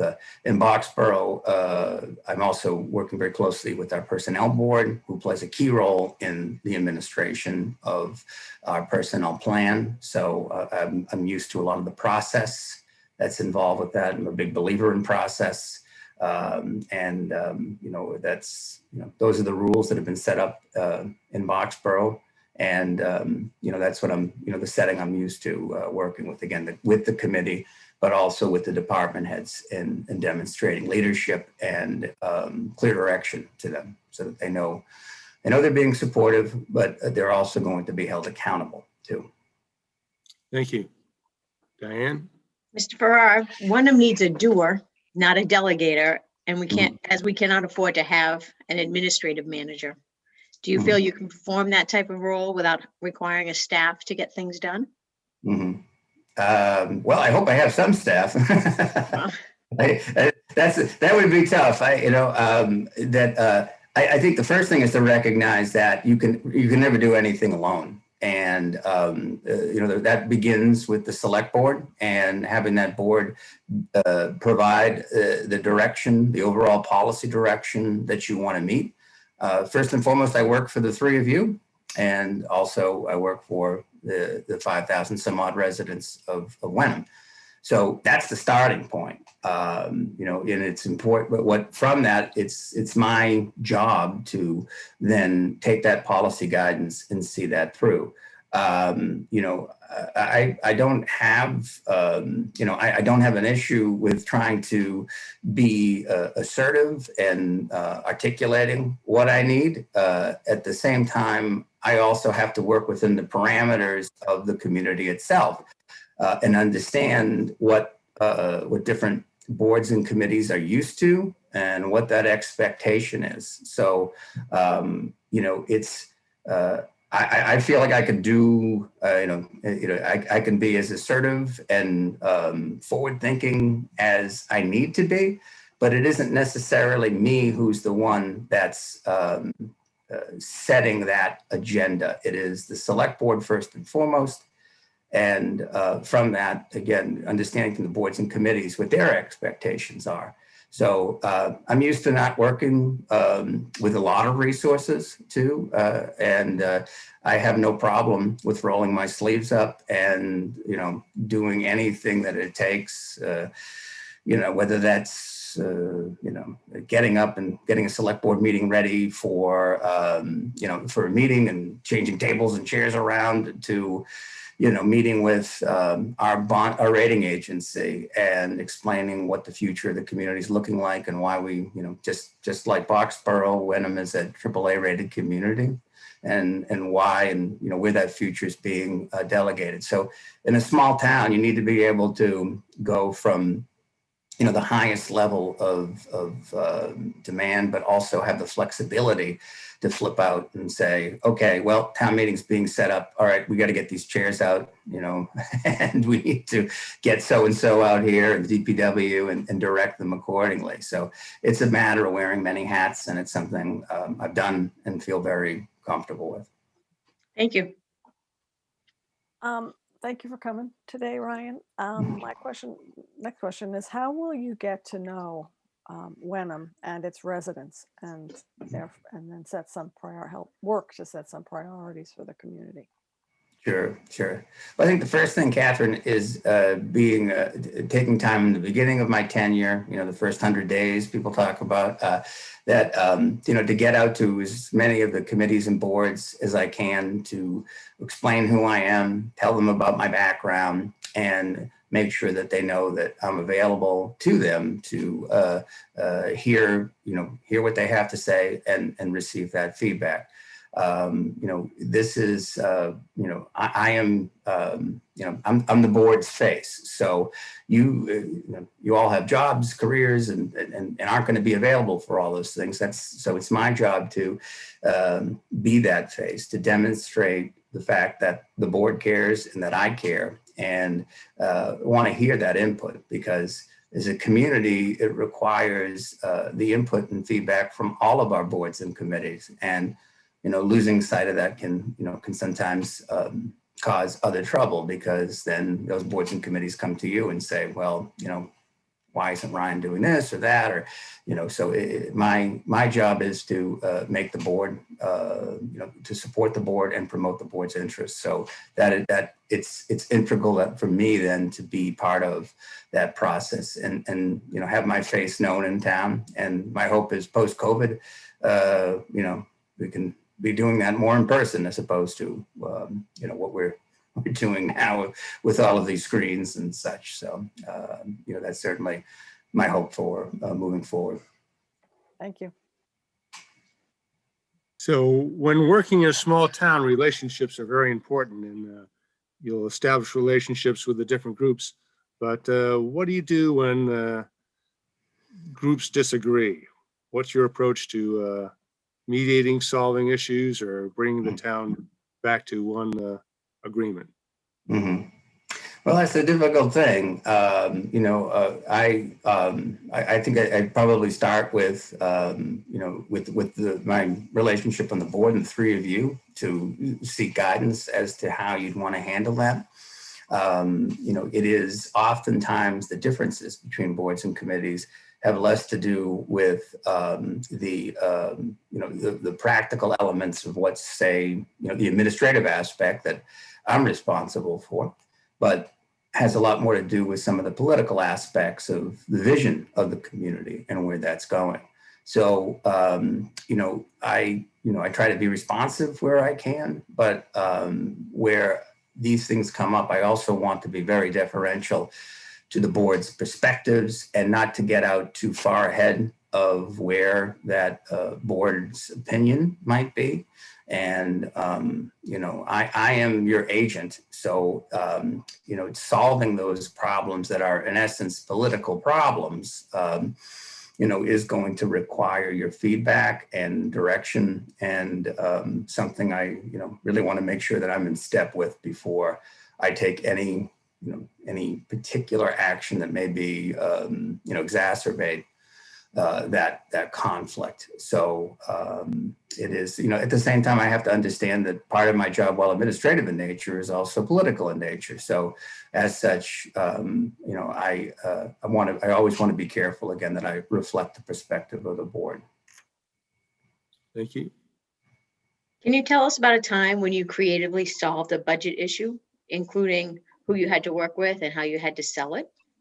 Mm-hmm. Okay. I can give maybe an example with that.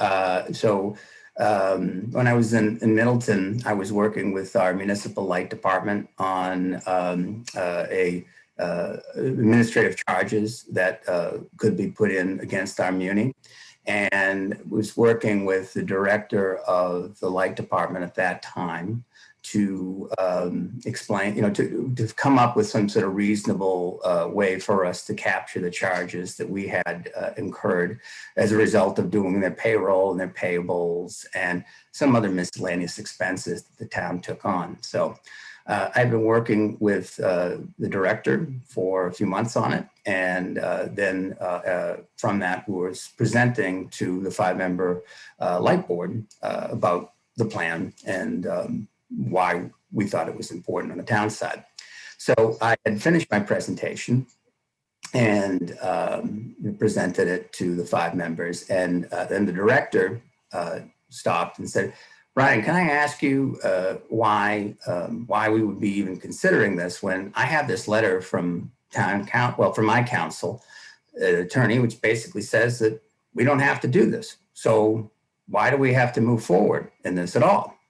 So the director hadn't talked to me about it before. I was completely caught off guard and was frankly sandbagged by the entire process. And so I sort of politely said a few other things and found a way to sort of, step back from it, and understanding that, a letter from the attorney ideally should have been presented beforehand. But, I understood the game that he was playing and what was going on. So, but from that, I still had to have a relationship with him. So from, continue to work with him, continue to have conversations. I'm a strong believer in this field. To be successful, you need to have thick skin and a short memory.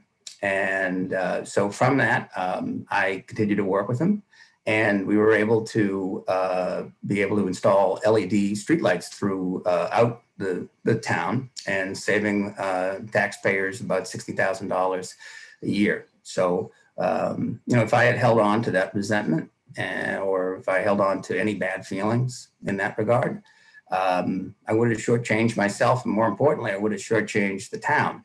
I always try to apply by the thought that whatever I do, I always try to do what's in the best interest of the community. And I've always found that to be a good perspective to have, and an important perspective to have, because that's what we're all here for. We're all trying to move the community forward as we all do our part over the very long histories of these communities. We're all just one small part of it. And, it's important to continue to contribute and think, the next generation, what are they going to be, need, and looking forward to it? How do we establish our own legacies in that sense, that the amenities that they are able to appreciate, for 10, 20 years down the road is going to be provided through the hard work of this board. So, and me as TA. Thank you. On a broader note, what do you view as the role of the town administrator in Boxborough or in Wenham? Mm-hmm. Right. Well, I think, it changed. It's different for each community. And I think that's something, again, that, I would need to get, your perspective on, and understand specifically what it is. There, depending on the community, town administrators can have a very broad set of responsibilities from, on one side, if they're given more responsibility, they may be expected to, run all aspects of the community, from, HR to presenting, be responsible for the budget. Sometimes that's in the charter. And it's very clear as to what the TA is expected to do. Many communities have town managers who have responsibility for hiring and firing people, and it's more enhanced. And you have the other side where basically you have town administrators who are have an administrative role, and are doing basically everything that the board wants. It seems as if in Wenham it's a mix, so probably somewhere in the middle between all that. And I think I'd have to really, before I make any commitment, would be and boots on the ground would be understanding from the three of you what your expectations are, and to work within those parameters. But I think it starts with being on the same page with that, and understanding it and executing it from there. But I mean, and as I hinted on earlier, I'm pretty comfortable with wherever it may fall in the range, but wherever it may be, it has to be consistent with what you as the board wants. Great, thank you. Along that same line, Ryan, what personal trait would you say you're bringing to the town administrator job that would make the position effective? I think I'd probably say experience, Gary. Having been through a few different communities and seeing what that what that process has been, seeing it being handled in different ways. I think I come to this process a bit more more seasoned and prepared to probably handle whatever is going to be thrown my way. I try to take whatever's thrown to me as a learning experience and try to maintain a growth mindset in what I'm taking in. Just to give you an example of that, we're very active right now in both the Acton and Boxborough communities on diversity, equity, and inclusion. That's an example where it's something as a manager, I'm taking a lot in and trying to understand and ask hard questions of myself as to my approach and how to be better moving forward to support those DEI goals and objectives. So I think the biggest thing is, again, experience on the interpersonal side, dealing with boards, but also all the other aspects of the administrative side of things, understanding budgets, understanding HR. I feel well prepared for this role, and I think I can probably bring, most importantly, some stability, which is clearly, I think, one of the goals of the board and the town in this exercise. So those are the traits I think I bring to the table. Thank you. How do you feel about the working environment having an impact on your employees' productivity? And what role do you have in establishing such an environment? I think I play a critical role in that. You're as the TA, you're the team builder. You set the tone, and I've been very proud of the fact of the team that I've been able to build in Boxborough, and as well as in Middleton. So it's about trying, working with staff to try to understand what their goals and objectives are, to insert within that what the board's goals and objectives are, and getting everybody to sort of row in the same direction. That tone and that sense that they are heard and understand really trickles down to everything. It trickles down to performance and people putting in that extra bit of work. I've had a lot of people that I work with in Boxborough who regularly put in 50-hour weeks, myself included. And they don't do that because they feel disengaged. They feel empowered. They feel listened to. They feel as if they're part of a team. And that's really where that commitment is.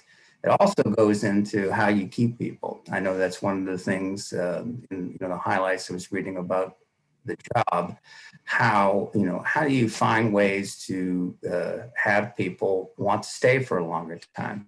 You have to be realistic. If people get the chance to make significantly more money in a larger community and doing essentially the same task, you don't want to necessarily hold people back. But if you can create an environment where they feel listened to, where they feel appreciated, it's not just about money with people. It's about them being understood and feeling that they're part of something bigger than themselves. And I think that's really important to instill in people, but also understand when the time comes that people have the chance to move on and better themselves and help their families, that you're supportive of that.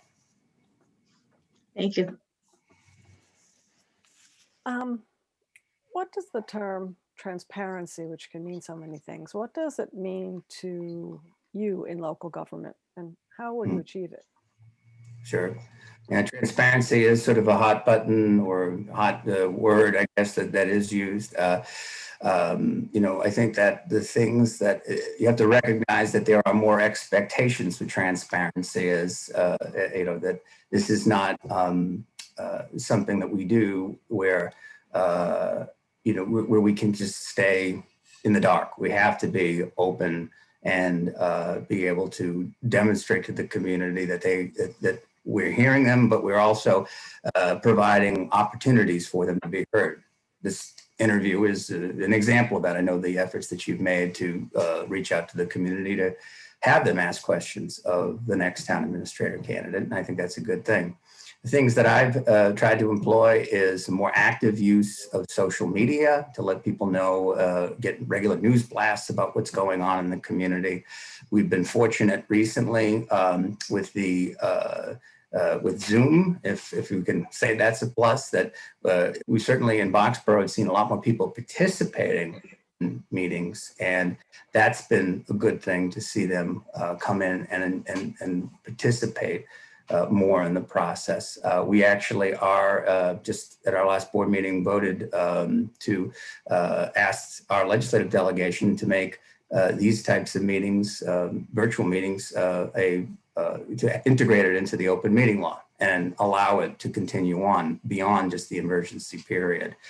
And the other part of transparency is just being available as the town administrator to have an open door and understand that you're working with people who have a lot of investment in different things, whether it be veterans issues or whether it be preservation issues. You have to be available and you have to be able to listen. So, there are a lot of tools that we use. I'd also note too, one of the things that I'd say in terms of transparency is just a simple thing.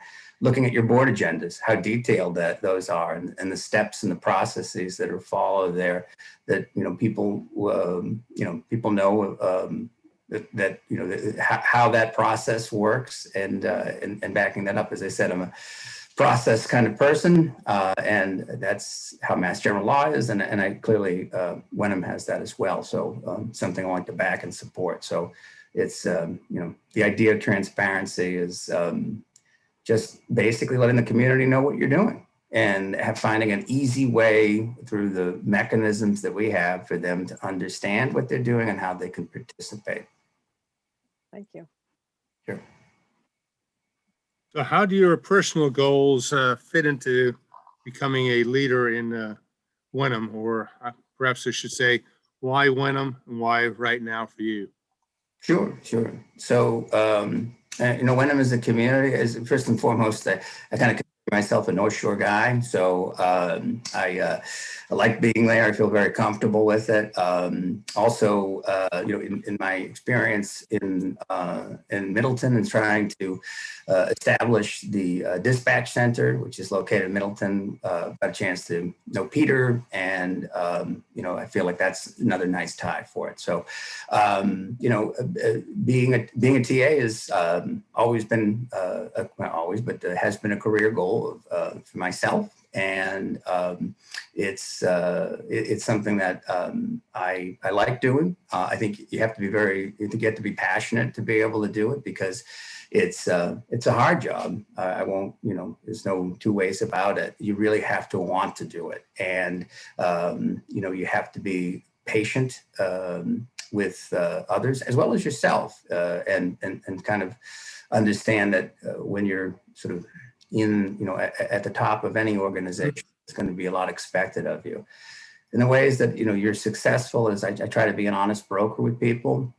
I try to say what I mean and mean what I say, and so that people know where I'm coming from. So again, I look at the opportunity here as a good one for me and my career. And I think I have something to be able to offer to the community, both in terms of stability, understanding that there aren't a lot of, aren't as many resources. So what can you do with the tax issues and such, and try to be creative about where it is that you move forward, and getting buy-in on those topics. So I think that's those are the things that I think that I can bring to the table.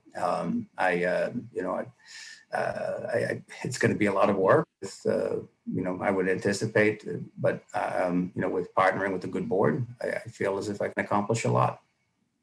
Thank you. So recently at our local events, the election and town meeting, we had about 10% participation. Would you have any ideas on how to increase that engagement in our community? Well, 10% is isn't necessarily that unusual throughout the Commonwealth in terms of engagement. a lot of times, I think it starts with maybe the parents and trying to get school committee members and get some ideas from them as to how we can engage with them and participate. I think I'm always surprised by people, not surprised, but that it's one of these things where the younger generation, we've had lots of questions about, well, why can't we send a ballot in for town meeting? Why can't we, participate in an open town meeting setting in Zoom? And, Mass General Law just doesn't allow for that.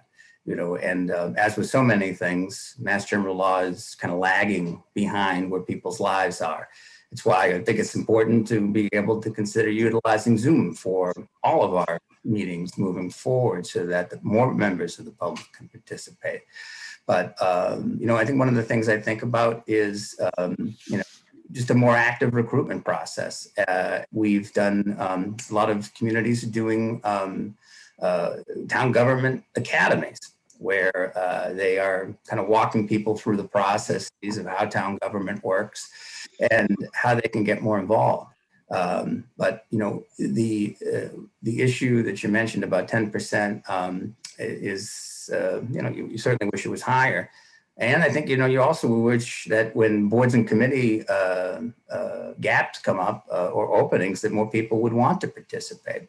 So I think it's also important kind of putting the burden on existing board and committee members to, talk up about what they do with their neighbors when they're next to them at a soccer game or a baseball game, and, do some recruitment and understand that they can solution too, because town government only works is based upon how many people we can get to be involved. And I think it's a concern as we look ahead, not just for Wenham, but many, many communities, about trying to get people, to serve on these boards and committees and commit to it. Because it's, it can be very significant depending on what board or committee they're on.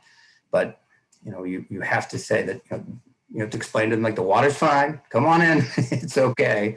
And encourage people to do it, because it's how communities thrive.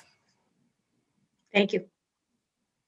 Can you describe for us the most difficult experience you've had during your professional career? And if you look back on it, what you would have done differently and what you learned from that experience? Let's see. Well, I think, let's see here. I think dealing with sometimes some of the politics side of things can be sometimes a challenge with it, both in Middleton and in Boxborough. And I think the lesson, that I've learned is just reminding myself and all the time, it's the board that's in charge, and it is the board that sets the tone and sets the agenda. And it's just my job to execute that and, put the board's desires first and foremost. I think it's also important from the TA's perspective that the board itself tries to speak with one voice, and that whoever's chair has a really important role in that. Those are the things that I think I'd take away from it, because, while I have an administrative role, it is also, is also political too, and with a small p. That's part of it. And, but, working with your board and being in step with them is a critical part of how you stay successful to that end. Can I just follow up on that? Sure. Thank you for that answer. So can you define or give an example of what you would consider to be a political situation? Because that can mean different things to different people. Sure. Well, I think sometimes, in the case of partially what I've experienced in Boxborough, there was a sort of growth versus non-growth aspect of it that the community was dealing with. So you had a planning board that's got one perspective, and you've got a select board that has another perspective. It's, and then the town administrator's kind of put in the middle of it, and trying to, navigate what are some, challenging perspectives where both boards have a role in an important question, but both boards don't have a consensus view of that. So that, something like that could be a real challenge. You as the TA are really dependent upon your select board, because that's the party you report to. But to manage a situation like that, and that's the example that I give you, Catherine, that I've experienced, and it's and sometimes there's even disagreements among the boards themselves. So it's I think it's important for them to sort of think about what are the messages they're sending to the administrative staff, whether it be myself or the town planner. It can make things difficult, because ultimately what we're here for is to execute Massachusetts general law, and to again try to do right by the community on the broader side of things. But again, that's really dependent upon what both boards want and what they can agree to. Great. Thank you for the clarification. Sure. As, excuse me, as town administrator, how would you deal with the several regional entities that Wenham participates in? Mm-hmm. So, it's a bit unique in the sense that so much of what they do is tied to Hamilton and and that consensus.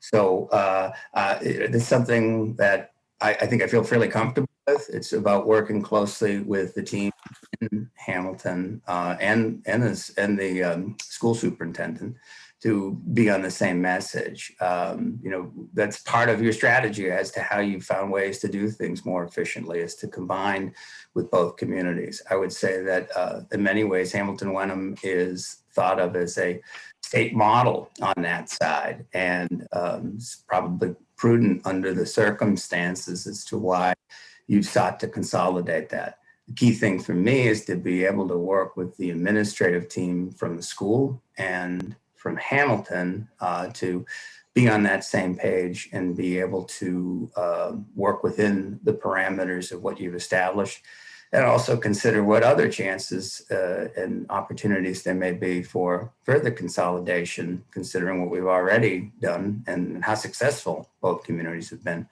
and and what that means. So I look forward to it. Working with colleagues from other communities is something I really enjoy doing. We've got, I'm part of a regional school in Boxborough.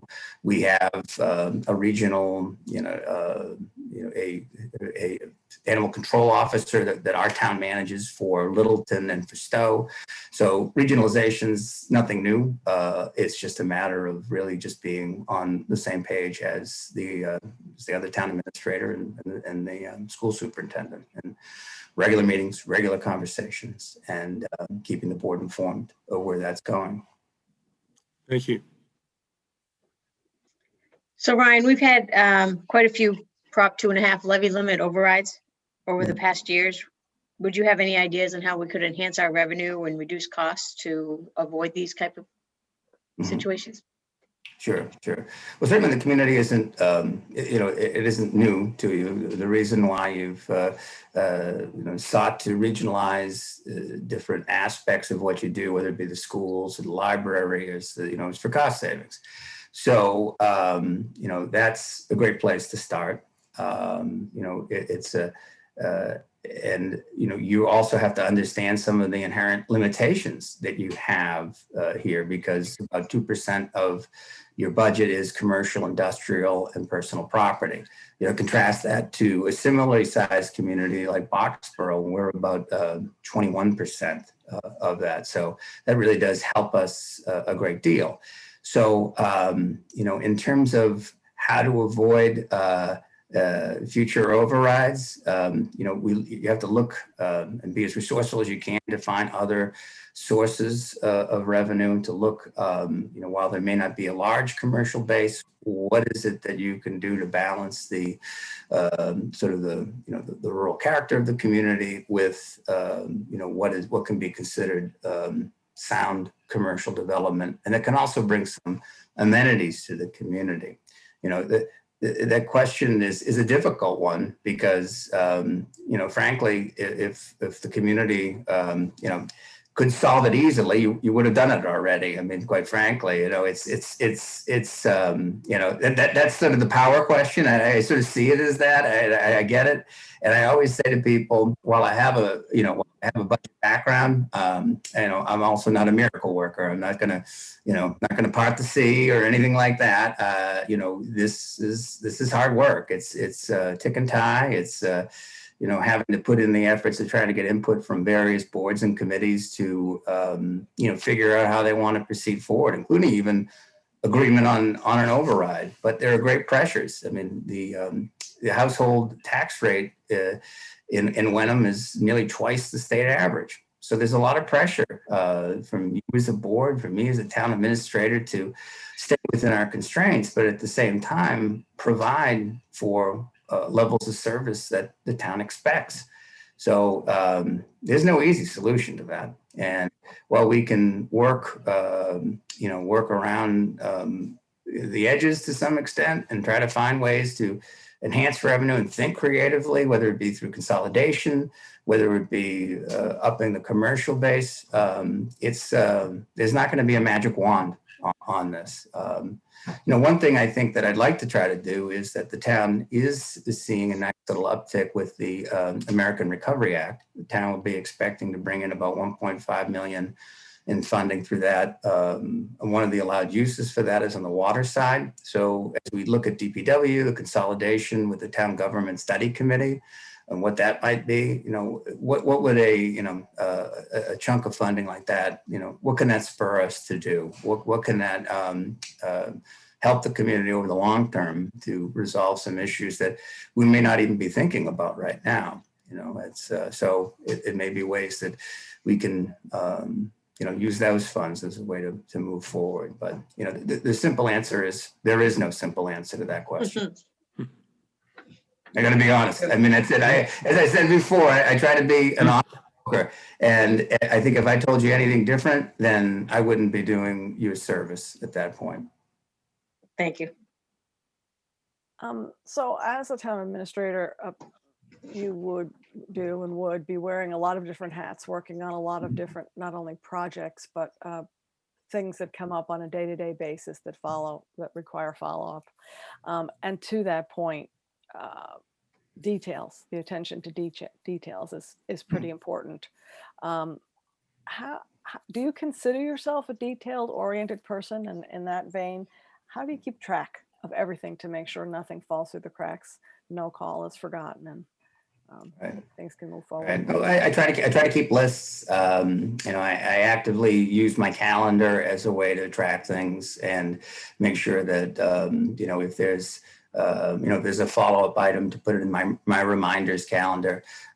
Also fortunate where I am that I have a great administrative assistant. I think that's a critical aspect of keeping organized, because there is so much that's being put to you at any given day. As I said, it's a regular thing that, when I look at the end of the week, it's a 50-hour week. So, being a professional and, keeping track of what tasks are most critical are, it's something I feel very much at ease with.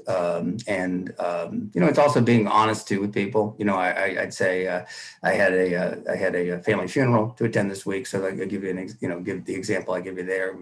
I was working on a couple contracts with DPW in the library and said to both of them, listen, this is just a terrible week. I'll get back to you on Monday. So communicating that too, when it is that maybe, part of the tracking is also being honest about what limitations you're working under as well. Great, thank you. Sure. So Ryan, sitting in your office, you hear a commotion out in the hall and go out there and find two of your department heads yelling at each other. Mm-hmm. How do you handle that sort of situation? I can't see that happening at all. I'm joking. Yes. The first thing you do is you take them into your office, shut the door, and you have that discussion outside, outside the rest of town hall. so that they have to act professionally, and having some sort of heated conversation along those lines really should be happening between closed doors. My role in that case is to serve as facilitator and be able to get them to both talk to one another. When I talk about teamwork, it isn't just so much like, oh, the town administrator thinks I'm doing a great job or thinks I should do more or whatever. It's also about those parties understanding and getting to know one another so that they understand that the team means that everybody is looking out for their interests. So those conversations need to take place behind closed doors. And I have to also set an expectation to sort of make sure that they're getting along, but also being honest with them. If I have to take a side on one or the other, then that's what I have to do.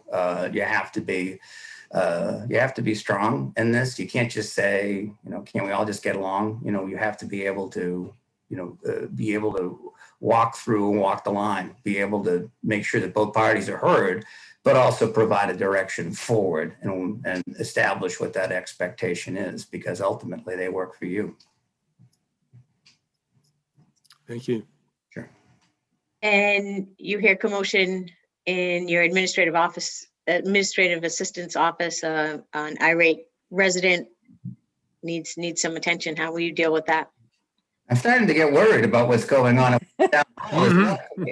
Hypothetical question only. All Hypothetical, hypothetical, yes. Hypothetical. This is right. Is this just a hypothetical? I'm kidding. I'm kidding. So, yes. So are we. That does happen. So, the irate resident, usually, I've had this happen before. You say, ma'am, sir, I'm Brian Farrar, the town administrator. I try to kind of save the administrative assistant and say, I think I heard a little bit of your conversation. Would you mind coming into my office so that we can talk about it? So again, I'm a big believer in saying, whether it be with staff or whether it be with residents, that the answer is a no, but sometimes that if you can't do exactly what they want to do, which oftentimes there are limitations of what you can do, that you're honest with them and explain. Freezing up here. Is it okay? That you're honest with them and say, well, maybe I can't do exactly what you're asking me, but I can do a few other things that maybe would meet your needs.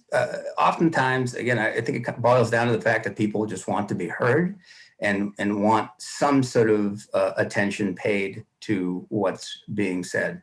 Sometimes it's just a matter of the TA also serving a little bit as an advocate for it. Like, someone's complaining about at a recent instance where someone was supposed to be, our DPW was supposed to be patching some potholes. And so part of that response was bringing the other person along the line, in the email chain to my DPW director, Ed, let me introduce you to, Mr. So-and-so at 50, Main Street.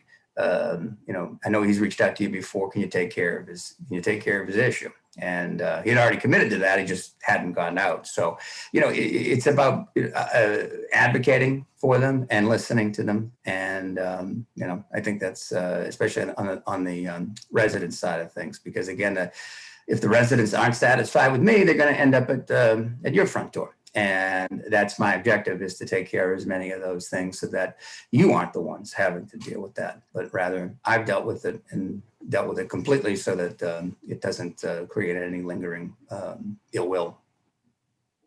Thanks. Sure. So the pandemic really caught the municipalities off guard. How would you help Wenham look out long-term for unknowns? Mm-hmm. Well, I think that's kind of, that question, if you don't mind me saying, is probably a little like the override question, is that, there's no secret with that. It's not, unknowns. The best way to handle unknowns is probably having a way to add to your reserves and, be ready for when the rainy day inevitably will come. But if anyone could have told you there'd be a worldwide pandemic who wasn't a medical professional, more power to them. I mean, this thing has been a challenging thing for everybody. You know, one of the things with a community like Boxborough or a community like Wenham, where, you know, state aid has been impacted too much. You know, in many ways, the community, I think, and of course, too, where you're so reliant on your real estate taxes that you probably be able to get through this with relative ease. Doesn't mean that there won't be some impacts or ways in which we're going to be doing things differently moving forward. But you know, to know what might be coming, I can't. You know, all I can say is you want to you know, have funding set aside as best you can, but you have to do that within the limitations of your revenue perspective. So again, as a TA, I can't predict the future, and I can't part the sea. I can just work with. I try to be realistic about that and honest. So, you know, to prepare for contingencies is sometimes challenging. So it's a hard question to answer. I don't mean to avoid it. It's just to say, you know, using the pandemic as an example is kind of a tough question to ask. Thank you. Good. So in Wenham, if you were the town administrator, you would have some hiring authority. Given that, what are the two most important qualities that you would seek when hiring a town employee, and how would you make sure that the applicant has those qualities? Well, I mean, when I think about the traits that I look for, really would a lot depend on you know, the specific task itself. But I think I'd want to see the experience, and that would be one, of course, you know, making sure that they have the baseline skills. And I think the other part of it would be having them understand what the environment is in town and to show some sort of understanding of that and how they're going to work within those parameters. I've seen, you know, my share of people who come in thinking, you know, one thing, and then they come in, and then when they come in, they see something else. So, you know, you want them to be a good fit. And this is, you know, as a small town, you know, you want to make sure they understand that there's going to be a culture and an expectation about how they would work within that. I will say too, there are challenges. Certain positions in town government are really challenging to fill. Currently, I mentioned earlier that I had a great town accountant that I was working with, and that town accountant has moved on to a larger community and is going to get paid more. So I'm happy for her. I was happy to serve as a reference for her. But at the same time, you know, as we go out and seek applicants, you know, that there are, you know, it's hard to find people to fill. So you have to balance that part of it out too, about what that looks like, about the fact that you're just not drawing the type of talent to municipal government that you'd hope. So it is a balance. But I'd say, again, you know, skills and understanding fit are the key things that I look for. Great, thank you. Diane, you're up next if you have one. Nope, I'm all set with questions. All right. Well, let me ask one more here then. You know, Wenham has some very long-standing, you know, non-profits, NGOs, new coalitions and stuff. What's your experience, or what do you see the role of the town administrator of dealing with the outside groups? Well, I think that would be part of how we do things. Those groups can be really critical in getting certain tasks done that maybe you know, that the town government part of it might not be actively involved in. So I think of that as like another board or committee that you would want to engage in and you know, understand what their needs are and help facilitate any communication or goals that they have with the board. So it's you know, it's an important part not to ignore, because in a small town, you know, you need those groups to be successful, because they have you know, the talent and money, hopefully, to be able to execute what what wants to get done. And I've been doing, just to give you an example, just worked with a Veterans Tribute Committee that has put up a lovely, we're almost done with it now,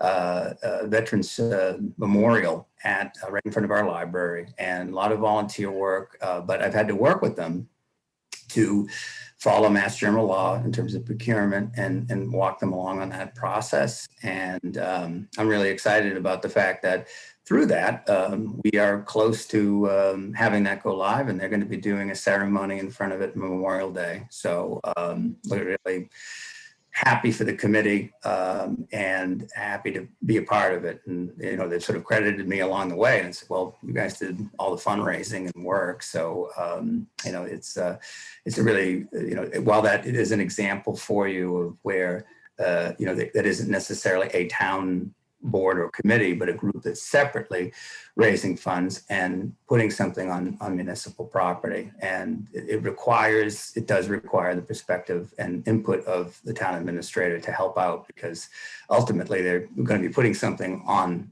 town property. And, we have to make sure that it follows the appropriate rules of procurement and state law. Thank you. Catherine? Yeah, so a tough one, I think, maybe, but I think it's important for us as a board to understand. So I'm going to ask you if you would please clarify your situation in Boxborough. Everyone can pick up a newspaper, and we know that you've mutually agreed to a separation, but can you clarify that situation a little bit for us? Sure. So, my situation in Boxborough is I have a 3-year contract, and the 3-year contract is coming to an end. That's a mutual agreement for myself and the board. So I was hired in Boxborough as a strong town administrator. They just had a town government study committee prior to me coming in, and so we're switching sort of that form of government. But once after I came in, there were some changes on the board, and the people who were elected didn't have that same perspective. So that caused some stress in terms of what was explained to me and what the expectation what my expectation was. I'd say also too, I had mentioned some of the discussion about growth and non-growth in the community. And while, we've got, unlike Wenham, we've got about, 20% of our community is commercial, industrial, and personal property. In doing, my work and diligence on that part was articulating it to the community and saying, look, we need to really look at our zoning changes, because people aren't moving into these office buildings. We need to update our zoning. And so, I think that some of it became like, oh, the town administrator's pro-growth. And, and part of what I was trying to explain was, I'm not so much that it's pro-growth as it is, with the 12 office buildings, we quantified the amount of empty space, and it was essentially the equivalent of 14 football fields of empty space in these buildings. And because about half of them are empty. So it's part of my responsibility is to highlight for people, what those financial issues are and explain it. And I think that, because of this growth and non-growth, that somehow, I got wrapped up in that and I'm just trying to get facts, and that's how it happens. But, boards and communities can be political, but that happens. I really enjoyed my time in Boxborough. I think if anyone wanted to pick up a phone to anyone there, would know the kind of work and hours I put in to be successful. But it's a community, frankly, that's dealing with its share of politics right now, and it happens. It happens in a lot of communities, But I don't bear any ill will. It's just part of what it means to be a TA, and some of the responsibilities and issues that come up. So I'm glad for it. I think I've learned some great lessons, and I think that I can take what I've learned from that and apply it in Wenham to your benefit. So that's why I'm here. Well, thank you for your clarification and your honesty. It's important for us to know moving forward. Thanks. Sure. Anything else, Diane? Nope. Catherine? No, I'm all set. Thank you. All right, then Ryan, got a couple minutes here if you want to wrap it up. Any last things you'd like to add? Mhm. Well, I guess I don't have too much to add. I think the thing that I would say to you is, first of all, thank you for the opportunity. I think the things that sort of recap on what I believe I can bring to the table is my experience with this, and I also sort of that growth mindset of understanding when things happen, both good and bad. What do you do and take that experience in and bring those lessons to the next position that you have. I see that there are going to be, some challenges here for the next TA, but it's something that, I think I embrace. And I think that based on what my background is in terms of, again, trying to find creative ways to make finances work, I think that that's something I could be of great assistance with. I think also too, in terms of my team building internally with the staff that we have, it's a smaller group, and you got to make sure that everybody is again sort of rowing in the same direction and understanding, what the board's goals are and what your expectations are for them. So I'm a firm believer of establishing goals and objectives and then, getting out of people's way and letting them do that. I'm not a micromanager. I've worked with micromanagers before and, the outcomes aren't good. And that's in the end, what I care about is good outcomes for the community because, I had a longtime resident of Middleton come to me, and he was sort of the patriarch, I guess, of the community. And we'd always end every conversation the same way.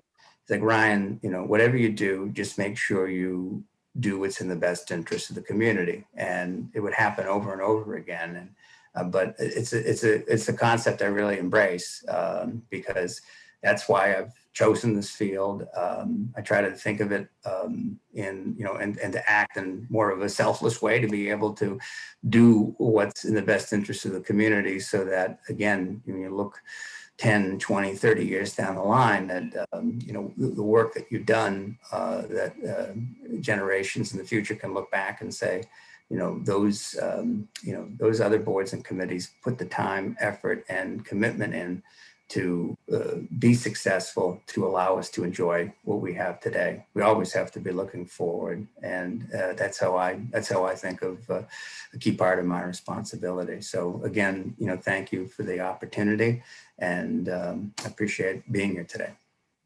Well, thank you, Ryan. Thank you. And then I think that wraps that up for us, but a special note to the public. Nikki, I think you have the phone numbers you can flash up. I do, Gary. Stand by 1 sec. All right. So for the public, yes, we have a phone number set up. So if you have public input between now and the next meeting, which for us will be on the 19th, Wednesday, a little bit change at 6:30 via the Zoom. So there's the phone numbers if you want to call directly or leave messages for Catherine, Diane, and myself. So copy those down. They'll also be on the website, right, Nikki? That's correct. Yes. And last thing, wanted to thank Community Paradigm, our TA screening committee, and folks in Town Hall that worked so diligently to get us to this point. Otherwise, thank you, Catherine, Diane, and I think we will resume on Wednesday evening at Gary, if I 6:30. may just for a second. Yes, John. To the board members, any questions, anything you want to talk about, Shara and I are available between now and Wednesday evening. Just give me a call. You have our cell phones. But please just feel free to contact us, process questions or questions on the candidates you've heard. Congratulations, you had a great interview today. And, I think there was some great conversations this morning. So you got a difficult decision ahead of you. So plenty of time to think this over. But again, if you have something you'd like to just discuss, please feel free to give us a call between now and Wednesday, and we'll be glad to talk it through with you. All right. Thank you, John. Thank you, John. Anything last, Diane? No, thank you very much, everybody. Catherine? All set. Thank you, everyone. All right. Thank you very much. And I think we're adjourned. We need a formal vote, I think. So a motion to adjourn Second. and roll call vote. Diane, Yes. Catherine, Yes.